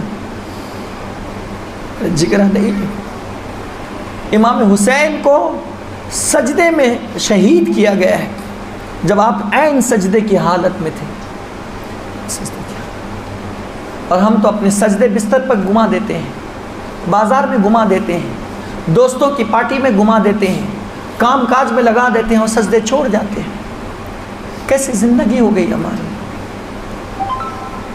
ایسا نہ کریں، آؤ ہم سب مل کر کے اس قربانی کو زندہ کریں، نماز پڑھ کر کے، اپنے چہرے کو داڑھیوں سے سجا کر کے، اسلامی لباس پہن کر کے، اپنے مصلوں کو بھر کر کے، تاکہ قیامت کے دن حسین پاک کہہ سکے ہاں ہاں میرے جانے کے بعد اس نے میرے نانا کے دین کو زندہ کیا ہے، اپنی پیشانی سے، اپنے سجدوں سے کہہ سکے میری قربانی کا حق ادا کیا ہے ان بندوں نے۔ یارو آؤ مل کر کے آج عہد کرتے ہیں کہ آج کے بعد سے ہم کبھی بھی نماز ترک نہیں کریں گے، چھوڑیں گے نہیں، حالات کیسے ہو، لیکن پھر بھی ہم اللہ کی بارگاہ میں سجدے ضرور کریں گے۔ بہرحال اب ہم آگے کی داستان کی طرف بڑھتے ہیں۔ ہوا یوں، جب امام حسین کو شہید کر دیا گیا نا، آپ کی شہادت کے بعد ان ظالموں نے کیا کیا؟ امام حسین کا سر فوراً نیزے پر لے کر اٹھا دیا۔ میں سوچتا ہوں یار وہ سر کتنا عظیم ہے، کتنا عظیم ہے، جب تک شہید ہوا تب بھی بلند تھا، شہید نہیں ہوا تھا تب بھی بلند تھا، اور جب شہید ہو گیا تب بھی اللہ نے حسین کے سر کو ہمیشہ بلند ہی رکھا ہے، وہ اونچا ہی رہا ہے، کبھی نیچا نہیں ہوا ہے، کبھی نیچا نہیں۔ قتل حسین اصل میں مرگ یزید ہے، اسلام زندہ ہوتا ہے کربلا کے بعد۔ شاہ است حسین، بادشاہ است حسین، دین است حسین، دین پناہ است حسین، حقہ کے بنا لا الہ است حسین۔ اور ان لوگوں نے نیزے پر رکھ لیا، اور اسی پر بس نہیں کیا ان لوگوں نے، ان یزیدیوں نے، بلکہ جسم پر حکم دیا اس بدبختوں نے حضرت امام حسین کے جسم پر کی گھوڑے دوڑاؤ، اور گھوڑے جب دوڑائے گئے امام حسین کا سینہ، ہڈیاں جو تھی وہ گھوڑوں کی ٹاپوں کی وجہ سے چور چور ہو گئی، اور امام حسین کے جسم کو مسلح کرنے کے بعد، اس کو چور چور کرنے کے بعد کہا کہ جاؤ خیمے کے اندر جتنے لاشیں رکھے ہوئے سب کو لے آؤ۔ ان بدبختوں نے ان سارے لاش کو اٹھا کر، ان سارے جنازہ کو اٹھا کر کربل کے میدان میں لایا اور سب پر گھوڑے دوڑوائے اور سب کی ہڈیاں چور چور کر دی۔ اور یہی تک بس نہیں ہوا، پھر کہا خیمے میں آگ لگا دو، خیمے میں آگ لگا دی گئی، وہ کوفی حضرات اور وہ یزیدی بدبخت ملعون گھس گئے خیمے میں. حضرت سکینہ جو 8 سال کی بچی تھی، 8 سال کی بچی، ان کے کان میں ایک بالی تھی، سونے کی بالی تھی. اور جب سونے کی بالی دیکھی، مال و متاع کے تو وہ لالچی تھے ہی، دولت کے لالچی تھے ہی، سرمایہ کے لالچی تھے ہی. جب سکینہ کے کان میں بالی دیکھی نا، ان بدبختوں نے مانگا نہیں بلکہ سکینہ کے کان کے قریب گئے اور وہ بالی پکڑ کر کے کھینچ دی، جس کی وجہ سے یہ کان کا حصہ پھٹ گیا اور خون کا فوارہ بہنے لگا. حضرت سکینہ کہتے ہیں، او بدبختو، اگر تمہیں یہ سونے کی بالی لینی ہی تھی تو تم مجھ سے مانگ لیتے. ہم خاندان نبوت کے چشم و چراغ کسی کو منع نہیں کرتے ہیں. تمہیں لینا ہی تھا تو تم ہم سے کہہ دیتے، ہم تمہیں واپس کر دیتے، کان سے نکال کر کے تمہیں دے دیتے.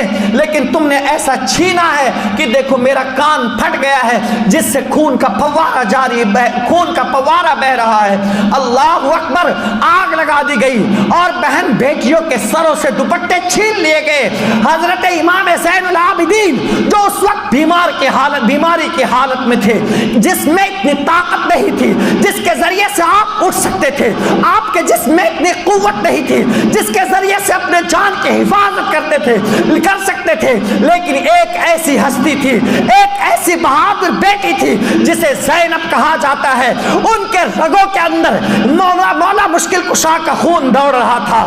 سیدہ فاطمہ کی چادر تطہیر کی طہارت ان کے جسم میں دوڑ رہی تھی. ساری عورتوں کو ایک طرف کیا، چاروں طرف آگ لگی ہوئی ہے، خیمہ جل رہا ہے، ان کے اثاثے جل رہے ہیں، خیمے کے اندر کچھ بھی نہ بچا. ایک چارپائی کے اوپر امام زین العابدین تنہا لیٹے ہوئے ہیں، چاروں طرف سے آگ لگی ہوئی ہے. حضرت سیدہ زینب نے دیکھا کہ سب تو باہر آ گئے، لیکن میرا بھتیجا، بیمار بھتیجا، وہ خیمے کے اندر اب بھی موجود ہے. ایک کافر کا بیان ہے، وہ کافر یہ کہتا ہے کہ میں یہ دیکھ رہا تھا کہ خیمے کے اندر آگ لگا دی گئی ہے، چاروں طرف آگ جل رہی ہے، لیکن ایک ایسی لیڈیز تھی، ایک ایسی خاتون تھی جو آگوں پر چلتی ہے لیکن آگ اسے جلاتی نہیں ہے. وہ بار بار اندر جاتی، سینے اپنے کندھے پر کسی کو بٹھا کر لاتی اور باہر نکال دیتی تھی، لیکن آگ اسے چھو نہیں سکتی ہے. اللہ اکبر. اور چھو بھی کیسے سکتی ہے؟ اس لیے کہ وہ سیدہ فاطمہ کی بیٹی حضرت زینب ہے. ان کی آل پر جب جہنم کی آگ حرام ہے تو سیدہ زینب کو دنیا کی آگ کیسے چھو سکتی ہے؟ جب اندر جاتی ہے، امام زین العابدین کو اپنے کندھے پر بٹھا کر کے امام زین العابدین کو خیمے سے باہر لاتی ہے. آپ ذرا غور تو کریں، اگر امام زین العابدین اس خیمے کے اندر شہید ہو جاتے تو غوث پاک دنیا میں موجود نہ ہوتے. اگر امام زین العابدین اس دنیا میں شہید ہو جاتے اس وقت تو حضرت مخدوم اشرف سمنانی دنیا میں نہیں ہوتے. اگر اس وقت امام زین العابدین شہید ہو جاتے، حضرت خواجہ غریب نواز دنیا میں موجود نہ ہوتے. پتہ یہ چلا حضرت سیدہ زینب رضی اللہ تعالیٰ عنہ جب ایک امام زین العابدین کی حفاظت نہیں کی بلکہ ان کی نسلوں کی حفاظت کر کے غوث اعظم کو بھی بچایا ہے اور خواجہ غریب نواز کو بھی بچایا ہے، کیونکہ یہ سب کے سب انہی کی آل ہے. یہ سب کے سب انہی کی آل ہے. حسنی اور حسینی سید ہے. اور اس کے بعد سب کی حفاظت کرتے کرتے ہوا یوں، جب عصر کی نماز کا وقت آیا، دن میں ہی جو ہے امام حسین کی شہادت کے بعد اتنا اندھیرا چھا گیا تھا، ایسا لگتا تھا کہ اب اللہ کا عذاب اترے گا، تب اللہ کا عذاب اترے گا، اب اللہ کا قہر گرے گا تب. اور اندھیرا ہی اندھیرا، تاریکی ہی تاریکی پورے بادل میں چھا گئی تھی. جب عصر کی نماز کا وقت آیا نا، عصر کی نماز کا وقت، تو سیدہ زینب نے اپنے گھر والوں کو خطبہ دیا اور کہا، او نبی کی بیٹیوں، او نبی کی شہزادیوں، عصر کی نماز کا وقت ہو چکا ہے، آؤ چلے ہم سب مل کر نماز ادا کرے، عصر کی نماز کا وقت ہو چکا.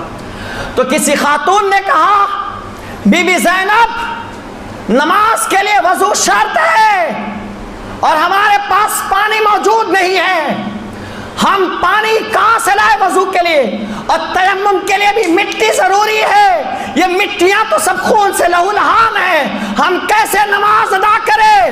تب تاریخی جملہ حضرت زینب کا سنیے. آپ فرماتی ہے او نبی کی بیٹیوں سنو, اگر تمہیں اپنے بیٹوں کے لاشوں کے خون سے تمہیں وضو کرنا پڑے تو کرو, لیکن نماز ادا کرو, اس لیے کہ نماز کسی حالت میں تمہارے لیے معاف نہیں ہے. نماز کسی بھی حالت میں تمہارے لیے معاف نہیں ہے. یہ ہے کربلا کا پیغام, یہ ہے کربلا کا. ایسے ماحول میں بھی سیدہ زینب نے اپنے گھر والوں کو نماز چھوڑنے کی سے منع کیا اور کہا نماز ادا کرو. مجھے بتاؤ, بچوں کی ٹیوشن رہتی ہے تو ہم نماز آسانی سے چھوڑ دیتے ہیں. بچے سے کہتے ہیں 7 بجے اسکول ہے, فجر کے لیے نہیں اٹھائیں گے لیکن اسکول کے لیے اٹھائیں گے. اور نماز سے پہلے اگر اسکول ہو تو بچوں کو نماز سے پہلے اٹھائیں گے لیکن نماز کے لیے نہیں اٹھائیں گے. کاروبار میں ہم اتنے مصروف ہیں کہ نماز پڑھنے کا وقت نہیں ہے, دھندا چھوٹ جائے گا. اور اگر ادھر دھندا آپ نے نہیں چھوڑا تو قیامت میں ڈنڈی پڑے گی, اور یہاں کام چھوڑ دیا اور نماز پڑھی تو ڈنڈے سے قیامت میں بچ جائیں گے. ورنہ اتنے ڈنڈے پڑیں گے نا دوست, قیامت کے دن کو کوئی بچانے والا بھی نہیں ہوگا.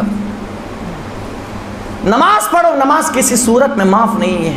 ہماری گھر کی عورتیں کہتی گھر میں اتنے سارے کام ہے کہ فرصت ہی نہیں ہے.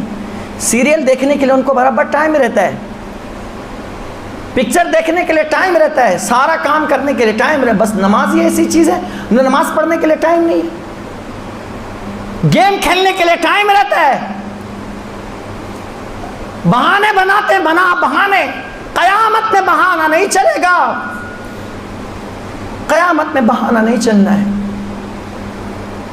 وہاں صرف حساب ہے, حساب. یہ دار العمل ہے, وہ دار الحساب ہے. یہاں جو کرنا ہے کرو, ایسے کرو, اللہ کچھ نہیں کہے گا تم کو. ایک ہی مرتبہ رسی کھینچے گا, اور جب کھینچے گا نا تو پھر لاکھ تسبیح ہلاؤ, لاکھ کچھ بھی کرو, کچھ نہیں کام آنے والا ہے. اس لیے اللہ کی پناہ میں آؤ. کہا بچوں کے لاشوں کے خون سے وضو کر سکتے ہو تو کرو, لیکن اب بھی نماز معاف نہیں ہے, اب بھی نماز معاف نہیں. تو ہم لوگ کیسے نماز چھوڑ دیتے ہیں؟ نماز کو. اور پھر اس کے بعد جب شام کا وقت ہوا تو ان خیمہ رسول کے تمام خواتین کو ان ظالموں اسی بے آب و گیا منزل کے اندر یوں ہی چھوڑ دیا. رات بھر نہ کوئی سر پر چھت ہے, نہ کوئی ٹاٹ ہے, کچھ بھی نہیں ہے, نہ کوئی بستر ہے, نہ بچھونا ہے, کچھ نہیں ہے. سر سے دوپٹے بھی چھین لیے گئے. وہ شہزادیاں جن کو کبھی ماں و مہر نے نہیں دیکھا تھا, وہ بیٹیاں جن کے چہرے کو کبھی ماں و نجوم نے نہیں دیکھا تھا, وہ شہزادیاں جو کبھی اپنے گھر سے باہر نہیں نکلتی تھی, آج حالت یہ ہے کہ ان کو بے آب و گیا منزل کے اندر میدان, چٹھیل میدان کے اندر رہنے پر مجبور کر دیا ان کوفیوں نے. آپ سوچو رسول اللہ کی کو کتنی تکلیف پہنچتی ہوگی. آپ غور تو کریں. جب اس قافلے سے گزر ہوئی دوسرے دن ان یزیدیوں نے اپنے جتنے بھی ان کے مرے تھے سب پر جنازے پڑے اور سب کو لے کر چلے گئے, اور امام حسین اور ان کے رفقا کی لاشوں کو یوں ہی چھوڑ دیا اور دفن تک کے نہیں کیا. مقام غازریہ سے لوگ آئے تو نماز جنازہ پڑھی اور پھر اس کے بعد سارے جسموں کو زمین میں دفن کیا. لیکن ان یزیدیوں نے ایک بھی حسین کے رفقا کی لاشوں کو دفن نہیں کیا, ایک بھی.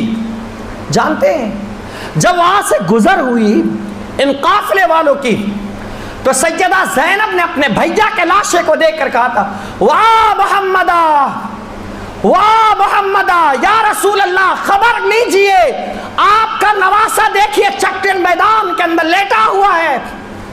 جس نواسے کو کبھی آپ چومتے تھے, جس نواسے کو چوستے تھے, جس نواسے کو کندھے پر بٹھاتے تھے, جس بیٹے کے لیے آپ منبر کو چھوڑ دیا کرتے تھے, جس نواسے کو آپ اپنے گود میں بٹھا کر کہتے تھے کہ اے اللہ تو ان سے محبت کر, اے اللہ جو ان سے محبت کرے تو بھی اس سے محبت کر. آج آپ کا نواسہ بے آب و گیا منزل کے اندر یوں ہی بے گور و کفن پڑے ہوئے ہیں. آپ خبر لیجئے یا رسول اللہ, آپ کے کلمہ پڑھنے والوں نے آپ کے نواسوں کے ساتھ کیا حال کیا. اور یہ لاش دیکھ کر کے سب تڑپتے تڑپتے اللہ اکبر ان یزیدیوں کے ہمراہ کوفہ کی طرف ان کی کوچ ہوئی. اور یہ کوفہ کی طرف جب جانے لگے، جانتے ہیں ظلم کی انتہا دیکھنی ہو تو کربلا کے اندر دیکھو، ظلم کی انتہا دیکھنی ہو تو کربلا کے سرزمین پر دیکھو. اللہ اکبر. اور اس کے بعد اسی پر ظلم بس نہ کیا بلکہ آگے یوں ہوا کہ جب اونٹ پر بٹھایا گیا نا تو اونٹ پر بیٹھنے کے لیے کجاوے کی ضرورت ہوتی ہے. کجاوا جو چوکون ہوتا ہے تاکہ اونٹنوں کے جو اٹھاس والا حصہ ہوتا ہے اوپری، اس سے بیٹھنے والوں کو تکلیف نہیں ہو، اس لیے کجاوے لگائے جاتے ہیں چوکون.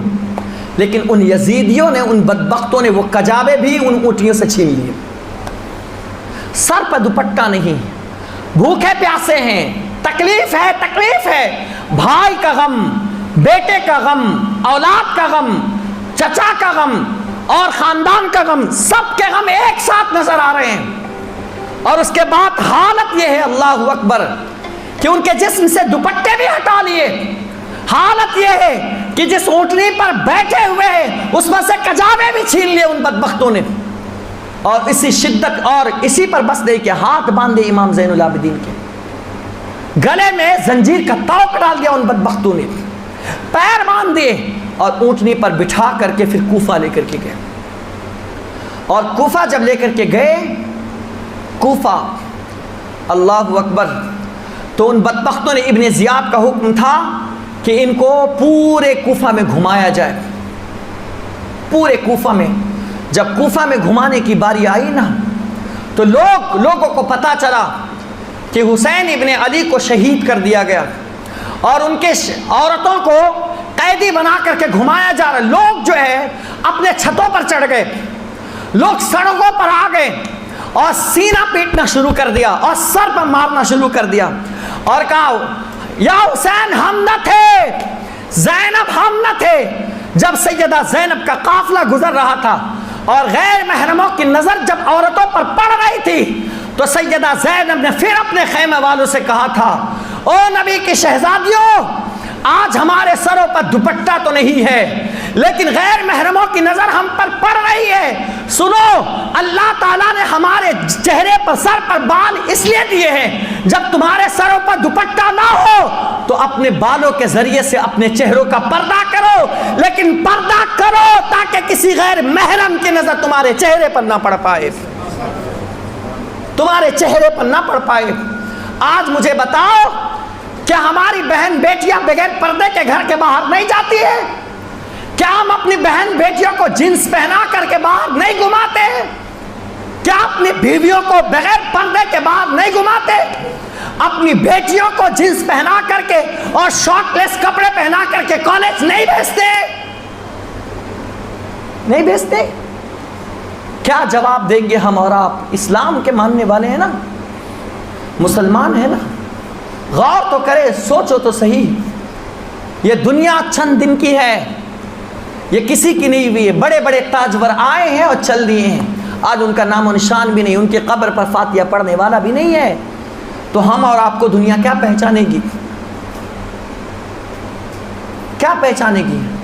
ایک ضعیف قول کے مطابق ایک بیٹی یا ایک بہن یا ایک عورت اگر پردہ نہیں کرتی ہے نا تو اس کی وجہ سے گھر کے 4 مردوں کو جہنم میں داخل کیا جائے گا.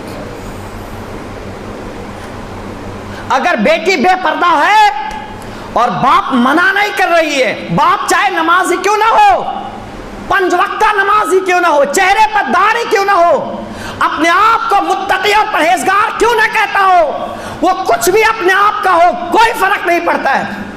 اگر اس کی بیٹی بے پردہ جاتی ہے اور وہ باپ منع نہیں کرتا ہے، قیامت کے دن اس بیٹی کی وجہ سے اللہ اس کے باپ کو جہنم میں ڈال دے گا. اگر کسی کی بیوی پردہ نہیں کرتی ہے اور اس کا شوہر منع نہیں کرتا ہے، اللہ اس عورت کی وجہ سے شوہر کو جہنم میں ڈالے گا. اگر بھائی منع نہیں کرتا، بہن بے پردہ جاتی ہے، سر پر دوپٹہ نہیں، جسم پر کپڑے نہیں اور شارٹ لیس کپڑے ہیں، اور بھائی اپنی بہن کو منع نہیں کرتا، تو اللہ اس عورت کی وجہ سے اس کے بھائی کو جہنم میں ڈال دے گا. اور بیٹا اپنی ماں کو دیکھ رہا ہے کہ میری ماں پردہ نہیں کرتی ہے اور بیٹا اپنی ماں کو نہیں روک رہا، تو اللہ تعالیٰ اس ماں کی وجہ سے اس بیٹے کو جہنم میں ڈال دے گا۔ ایک عورت کی وجہ سے 4 گھر کے افراد کو جہنم میں ڈالا جائے گا، چاہے آپ نمازی کہلائے، چاہے آپ حاجی کہلائے، چاہے آپ مفتی کہلائے، چاہے آپ علامہ کہلائے۔ پردہ ضروری ہے، اسلام میں پردے کی اہمیت ہے۔ سیدہ فاطمہ کی کنیز تو ہماری اولاد کہلاتی ہے، لیکن کردار کنیز فاطمہ ہے، کردار فاطمہ ہے، نام تو ہم نے بڑی شان سے رکھا، میری بیٹی کنیز فاطمہ ہے، کردار فاطمہ ہے۔ وہ فاطمہ عالم یہ ہے، ایک قول کے مطابق حضرت ملک الموت نے بھی، ایک قول کے مطابق، ایک حدیث کے مطابق حضرت ملک الموت نے بھی حضرت فاطمہ کی روح نہیں نکالی، بلکہ اللہ نے خود روح نکالی ہے۔ حضرت فاطمہ نے اپنے شوہر سے کہا، حضرت علی سے، سنیے میرا جب انتقال ہو جائے تو رات میں ہی مجھے دفن کر دینا، دن کے اجالے میں دفن نہ کرنا، تاکہ میرے جنازے پر کسی غیر محرم کی نظر نہ پڑے۔ یہ ہے سیدہ فاطمہ، رات میں ہی آپ کو دفن کیا گیا، غسل کیا گیا، رات میں ہی سارا کام ہوا تاکہ لوگوں کا ہجوم نہ آنے پائے۔ یہ سیدہ، اور جب قیامت میں جائیں گی اہل محشر کی تعداد کتنی ہوگی؟ بے حساب ہوگی، لیکن جب سیدہ فاطمہ کی باری آئے گی اللہ کی طرف سے ندا دی جائے گی، او اہل محشر تم اپنی اپنی نگاہوں کو جھکا لو۔ 70,000 حوروں کے جھرمٹ میں سیدہ فاطمہ ہوگی، اس کے باوجود اللہ کہے گا او اہل محشر تم اپنی نگاہوں کو نیچی کر لو، اس لیے کہ اب میرے محبوب کی بیٹی فاطمہ کا گزر پل صراط سے ہونے والا ہے۔ اہل محشر سب اپنی اپنی نظریں نیچی کریں گے اور اس کے بعد پھر سیدہ فاطمہ کا گزر پل صراط سے ہوگا اور جنت میں تشریف لے کر کے جائیں گے۔ پردے کا اہتمام دیکھیے، جو پردے کا اہتمام کرتا ہے دنیا میں، جو عورت کرتی ہے، اللہ اس کے لیے آخرت میں بھی پردے کا اہتمام فرماتا ہے۔ پردے کا اہتمام کرواؤ، اپنے گھر میں اسلامی شریعت کو نافذ کرو، صرف داستان سننے کے لیے نہ بیٹھو، امپلیمنٹ کرو اپنے گھروں کے اندر، قانون نافذ کرو، چاہے اس کے لیے کوئی بھی راستہ آپ کو اپنانا پڑے، کوئی بات نہیں ہے، لیکن اپناؤ، پتھر دل بن جاؤ شریعت کے خاطر، لیکن بنو، ناراض ہوتی ہے ہونے دو لیکن بنو، قانون نافذ کرو، ورنہ تمہاری سستی کی وجہ سے، کاہلی کی وجہ سے تم ہی جہنم کے ایندھن بنو گے، وہ تو جائے گی پلس تم بھی چلے جاؤ گے جہنم کے اندر۔ اس لیے اپنی اولاد کے اندر پردے کا حکم دو۔ جیسے سیدہ زینب نے کہا تھا، اللہ نے ہمیں بال اس لیے دیے ہیں تاکہ ہم اپنے چہرے کا پردہ کر سکے، اپنے بالوں کو چہرے پر ڈال لو تاکہ کسی کوفہ والے کی غیر محرم کی نظر ہم پہ نہ پڑ سکے۔ اور جب ان کوفیوں نے سینہ پیٹنا شروع کیا اور سر پیٹنا شروع کیا تو سیدہ زینب نے کہا، وہ کوفیوں، میرے بھیا کو تم نے بلایا، میرے بھیا کو بے آب و گیا منزل میں رکھا، انہیں پیاسا کیا، انہیں تڑپایا، ان کے بچوں کو شہید کیا، انہیں شہید کیا، اور اب کہتے ہو کہ ہم نہ تھے، ہمیں معاف کر۔ سنو، تم قیامت تک کے لیے اسی طرح تم اپنا سینہ پیٹتے رہو گے، اپنے سروں پر ہاتھ مارتے رہو گے، پھر بھی اللہ تمہیں معاف نہیں کرے گا، معاف نہیں کرے گا، معاف نہیں کرے گا۔ اس لیے یہ پیٹتے رہے اور قیامت تک پیٹتے رہ جائیں گے، لیکن اللہ انہیں کبھی بھی معاف نہیں کرے گا۔ اصل قاتل حقیقت میں یہی لوگ ہیں جو آج اپنے سینے پیٹتے ہیں اور اپنے چہروں پر مارتے ہیں اور وہ تلوار بازیاں کرتے ہیں اور چھلے بازیاں کرتے ہیں۔ ان کی سزا ہے، یہ حسین کو شہید کرنے کی سزا ہے قیامت تک کے لیے، اور یہ اسی طرح مرتے رہیں گے، اللہ ان پر کبھی رحم نہیں کرے گا، لیکن ان سے جو محبت کرے اللہ انہیں جنت ضرور عطا کرے گا۔ لیکن ایک بات اور بھی میں بتا دیتا ہوں، یہ بات بہت اچھی طرح دماغ میں بٹھا لینا، اہل بیت کی محبت کی آڑ میں آ کر کبھی بھی کسی بھی صحابی کی توہین کرنے کی ہرگز کوشش نہیں کرنا۔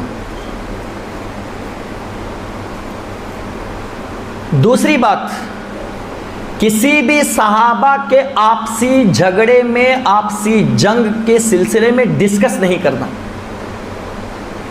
بات سمجھ میں آ رہی ہے؟ کسی بھی صحابی کے جھگڑے میں ہم کو نہیں گھسنا ہے. ہمارے بزرگان دین نے سختی سے منع کیا. ان پر بحث کرنا ایسے ہیں جیسے پلسرات پر کھڑے رہنا، کیونکہ دونوں طرف ہستی جو وہ ہے جو دونوں جنتی ہے. اہل بیت اطہار بھی جنتی اور صحابی بھی جنتی. اور اگر آپ نے دونوں میں سے کسی کی بھی توہین کی تو آپ ڈائریکٹ کٹ کر کے جہنم میں جاؤ گے. ان کا تو کچھ نہیں ہوگا، وہ پہلے سے ہی چاند ہے، وہ پہلے سے ہی تارے ہیں، وہ پہلے سے آسمان کے ہدایت یافتہ تارے ہیں، رسول اللہ کی صحبت یافتہ تارے ہیں. ان کا تو کچھ نہیں، کیونکہ وہ بلند ہے. اللہ نے ان سب کے لیے وعدہ کر لیا ہے. وَكُلًّا وَعَدَ اللَّهُ الْحُسْنَى، ہر ایک کے لیے اللہ نے جنت کا وعدہ کر لیا ہے. لیکن ان کے آپسی معاملات میں، بیٹل میں اگر آپ پڑو گے ان کا کچھ نہیں ہوگا، آپ کا خسارہ ہو جائے گا. اور ہم کو یہ حق نہیں ہے کہ کسی صحابی کے معاملے میں ہم ڈسکس کریں. بات سمجھ میں آ رہی ہے؟ ہر صحابی کی حیثیت اپنی جگہ، ان کا مقام، ہم ان کو دل سے مانتے ہیں. جو صحابی ہے وہ ہمارے آنکھ کے تارے ہیں، یاد رکھیں. اہل بیت کے اطہار اور خاص طور سے حضرت امیر معاویہ رضی اللہ تعالیٰ عنہ کے حوالے سے تو اور آپ کو ڈسکس نہیں کرنی ہے. آج کل یوٹیوب کا فتنہ اتنا خطرناک ہے کہ جو اس میں پڑ گیا وہ اپنا عقیدہ برباد کر لے گیا. کیونکہ برساتی مینڈک کی طرح ایک سے ایک یوٹیوب پر جو ہے نا انڈے اگلتے دکھائی دیتے ہیں اور آپ کو بیوقوف بناتے ہیں. اس لیے خدا کے واسطے ان چیزوں میں کبھی پڑنا نہیں ہے. ہر صحابی اور ہر اہل بیت اطہار ہمارے آنکھوں کے تارے. یہ دونوں آنکھیں ہیں، ایک اہل بیت اطہار ہے اور ایک صحابہ کرام ہے. دونوں میں سے کسی ایک کو بھی تکلیف پہنچے گی نا تو دونوں آنکھ ڈسٹرب ہوگی. اور اندھے تم ہی بنو گے، کوئی دوسرا بنے گا نہیں. یہ یاد رکھنا، کبھی نہیں، کبھی اس کے سلسلے میں ڈسکس نہیں کرنا. کسی ایرے گہرے نتو خیرے کی بات نہیں سننا. بات سمجھ میں آ رہی ہے آپ کو؟ ہاں، ان کے معاملے میں بہت احتیاط. نماز پڑھو، روزہ رکھو، جتنی ہماری حیثیت اور اوقات ہے اتنی ہی میں ہم بات کریں. میں تو حیرت زدہ ہوتا ہوں، میں پورا عالم بھی بن گیا تھا پھر بھی مجھے ان کے آپسی جھگڑے پتہ ہی نہیں تھے. کیونکہ ہمارے استاد نے پہلے ہم کو سمجھا دیا بیٹا اس چیز میں کبھی پڑھنا نہیں، کیونکہ اس کے بارے میں علماء نے بحث کرنے کو ناجائز و حرام کہا ہے. اور اللہ تعالیٰ نے ان سب کو معاف کر دیا ہے. جب اللہ نے آپسی جھگڑے کو معاف کر دیا ہے تو آپ کون ہوتے چپدی کے شوربے جو آ کر کے اتنی بڑی ہستیوں کے بارے میں بات کرنے والے؟ تم نے جنت دینی ہے کیا؟ تمہاری سرٹیفکیٹ سے کوئی جنت میں جانے والا ہے کیا؟ پہلے اپنا تو سمجھ لو کہ تمہارا ٹھکانہ کیا ہوگا، پہلے اپنے بارے میں تو سوچ لو. وہ دونوں جنت میں ہیں اور جنت میں آپس میں ساتھ میں رہنے والے ہیں. برباد تو تمہارا ہونا ہے جو تم کسی صحابی یا کسی اہل بیت اطہار کی توہین کرو گے. یہ ہمیشہ یاد رکھیے گا. بات سمجھ گئے؟ پھر آگے بڑھتے ہیں تھوڑا سا، بس 5 منٹ اور. باتیں اتنی ہیں نا، میں ابھی 4 سے 5 گھنٹہ گفتگو کروں گا پھر بھی مابعد کربلا ختم نہیں ہو سکتا ہے. پھر یا تو پھر وہ کہانیوں کی طرح شارٹ بتاتے چلا جاؤں پھر ختم ہو جائے گا. میری عادت وہ نہیں ہے. میں اس میں ڈیٹیل میں بتاتا ہوں اور تفصیل بتاتا ہوں، اور پھر ساتھ ساتھ اس میں جو نصیحتیں ہمارے لیے نکلتی ہے وہ بھی ہم ساتھ میں کرتے چلے جاتے ہیں. آپ کو بہت ساری چیزیں سیکھنے کو ملی ہوگی انشاءاللہ تعالی. تو وہاں آپ پہنچے سیدہ زینب اور کہا تم قیامت تک پیٹتے رہ جاؤ گے، اللہ تمہیں معاف نہیں کرے گا. اور جب مختار بن عبید ثقفی نے ان کو کوٹا تھا نا طبیعت سے، تو وہ سمندری جہاز کے سے بھاگتے بھاگتے کوکن کے علاقے پر آئے تھے، اور وہیں سے بھاگتے بھاگتے آج یہ پورے ہندوستان میں پھیلے ہوئے ہیں. یہ کوفی ہے اصل میں، اور انہی کی اولاد ہے. آپ پڑھو تو تاریخ ہندوستان. مختار بن عبید نے قاتلین حسین کو دبا کے مارا ہے، اپنے الفاظ میں کہوں تو خوب کوٹا ہے، اور طبیعت سے دھویا. آدھے تو بھاگ گئے ہندوستان، اور یہ جو آپ کو دکھ رہے ہیں گلی گلی میں آٹے میں نمک کے برابر، یہ انہی کی اولاد سب ہے. یہ انہی کی اولاد ہے، اور ان کے اندر وفا نہیں ہے، یہ بے وفا ہوتے ہیں. کوفی کل بھی بے وفا تھے اور ان کے ذرات آج بھی ان میں پائے جاتے ہیں، یہ بھی آج بھی بے وفا ہوتے ہیں۔ ان کے یہاں کی چیزیں مت کھایا کرو، ان کے ماکولات مشروبات کو ہاتھ نہ لگا کے تھوک لگا کر کھلاتے ہیں، ان کے یہاں دھوکہ دینا جائز ہے۔ آپ کی بہن بیٹیوں کے ساتھ بھگا کر دھوکہ دے کر شادی کرنا ان کے یہاں ثواب کا کام ہے۔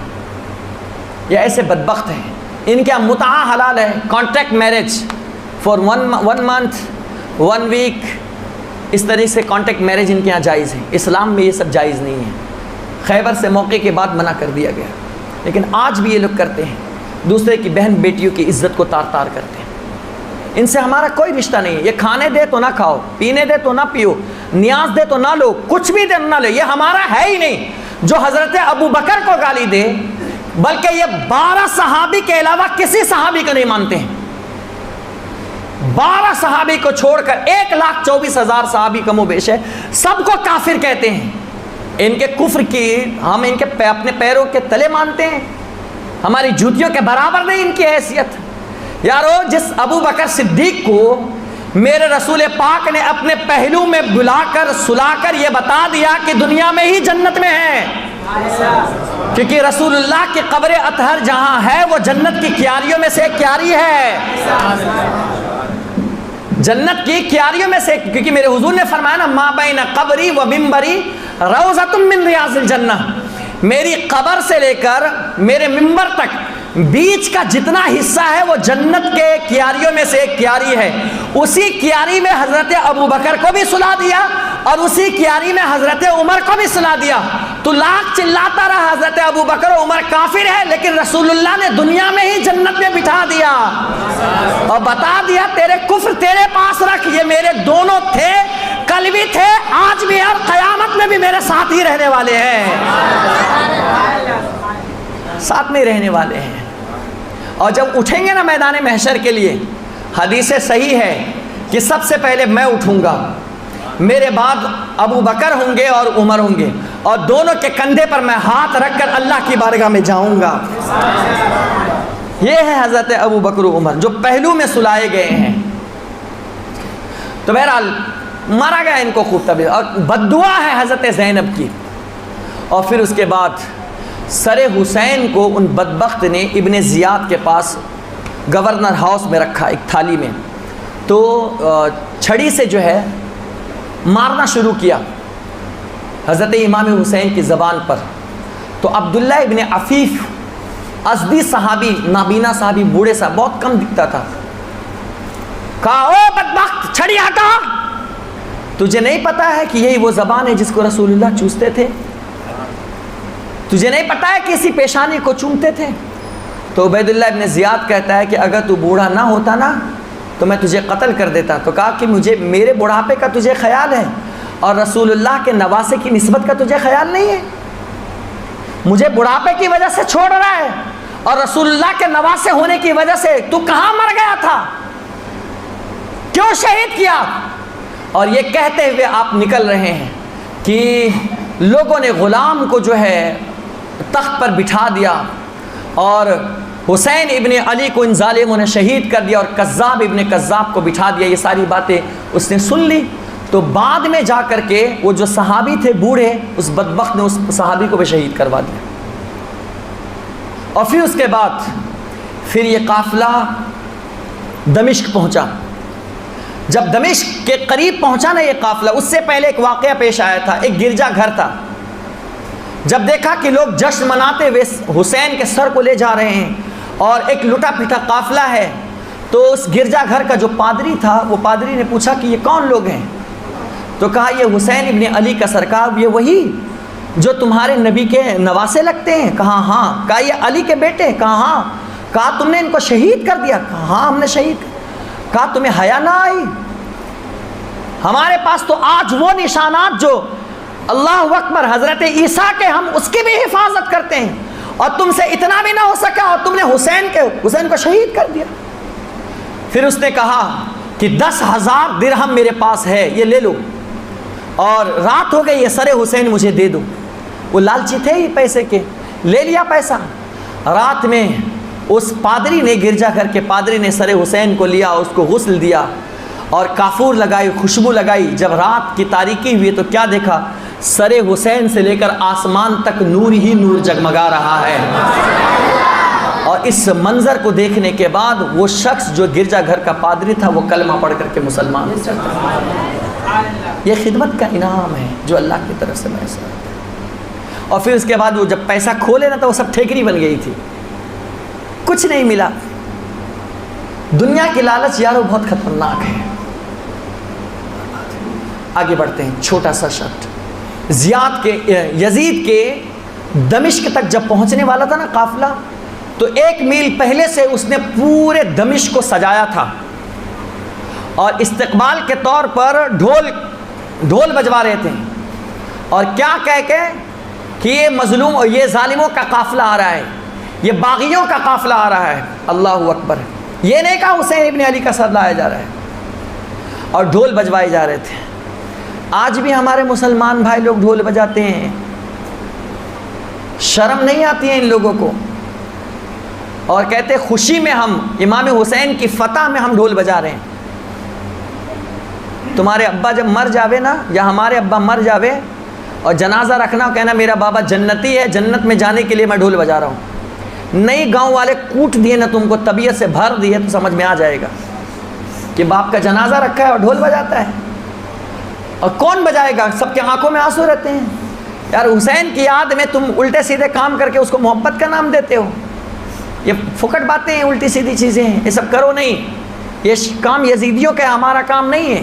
ان چیزوں کو نہ دیکھو، نہ سنو، نہ اس کے پاس جاؤ، اس سے دور رہو. بات سمجھ میں آ رہی ہے؟ پھر الحاصل یہ کہ وہاں بھی جب تشت میں رکھا گیا تو اس نے بھی ویسے ہی چھڑی ماری. وہاں بھی ایک صحابی نے کہا 7 دن یا 15 دن تک کے کم و بیش وہاں پر قیدی بنا کر کے ان پورے خاندان والوں کو رکھا گیا. جب دھیرے دھیرے بات پھیلتی گئی نا تو یزید کو پتہ چل گیا کہ اگر کچھ دن اور رہ گئے تو پھر ہمارا کاسا پلٹ جائے گا. تو نعمان بن بشیر جو صحابی تھے، ان کے ماتحت 30 لوگوں کے ہمراہ ان کو مدینہ بھیج دیا. جب مدینے میں گئے، حضرت ام سلمہ کو اور دیگر صحابیات کو پتہ چلا تو 1 میل کے فاصلے پہلے مدینے کی سرحد پر آ کر ان کا استقبال کرنے لگے. لیکن ان لوگوں نے کسی سے بات نہیں کی، بلکہ ڈائریکٹ رسول اللہ کے روضے پر گئے اور رسول اللہ صلی اللہ علیہ وسلم سے پورا کربلا کا واقعہ، داستان ڈکٹو شروع سے لے کر آخر تک کیا کچھ ہوا، امام زین العابدین نے سارا واقعہ بیان کر دیا. آج کل کچھ لوگ یہ بھی کہتے ہیں کہ تم نے یہ واقعہ لایا کہاں سے ہے؟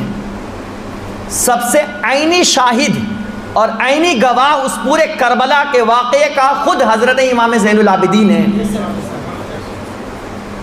پورا واقعہ بتایا مصطفیٰ جان رحمت کو. دوسری بات یہاں پر غور کرنے پر ایک نتیجہ یہ ملتا ہے، آج کل کچھ سرفرے لوگ ہیں تو جو کہتے ہیں مزار پر جانا حرام ہے.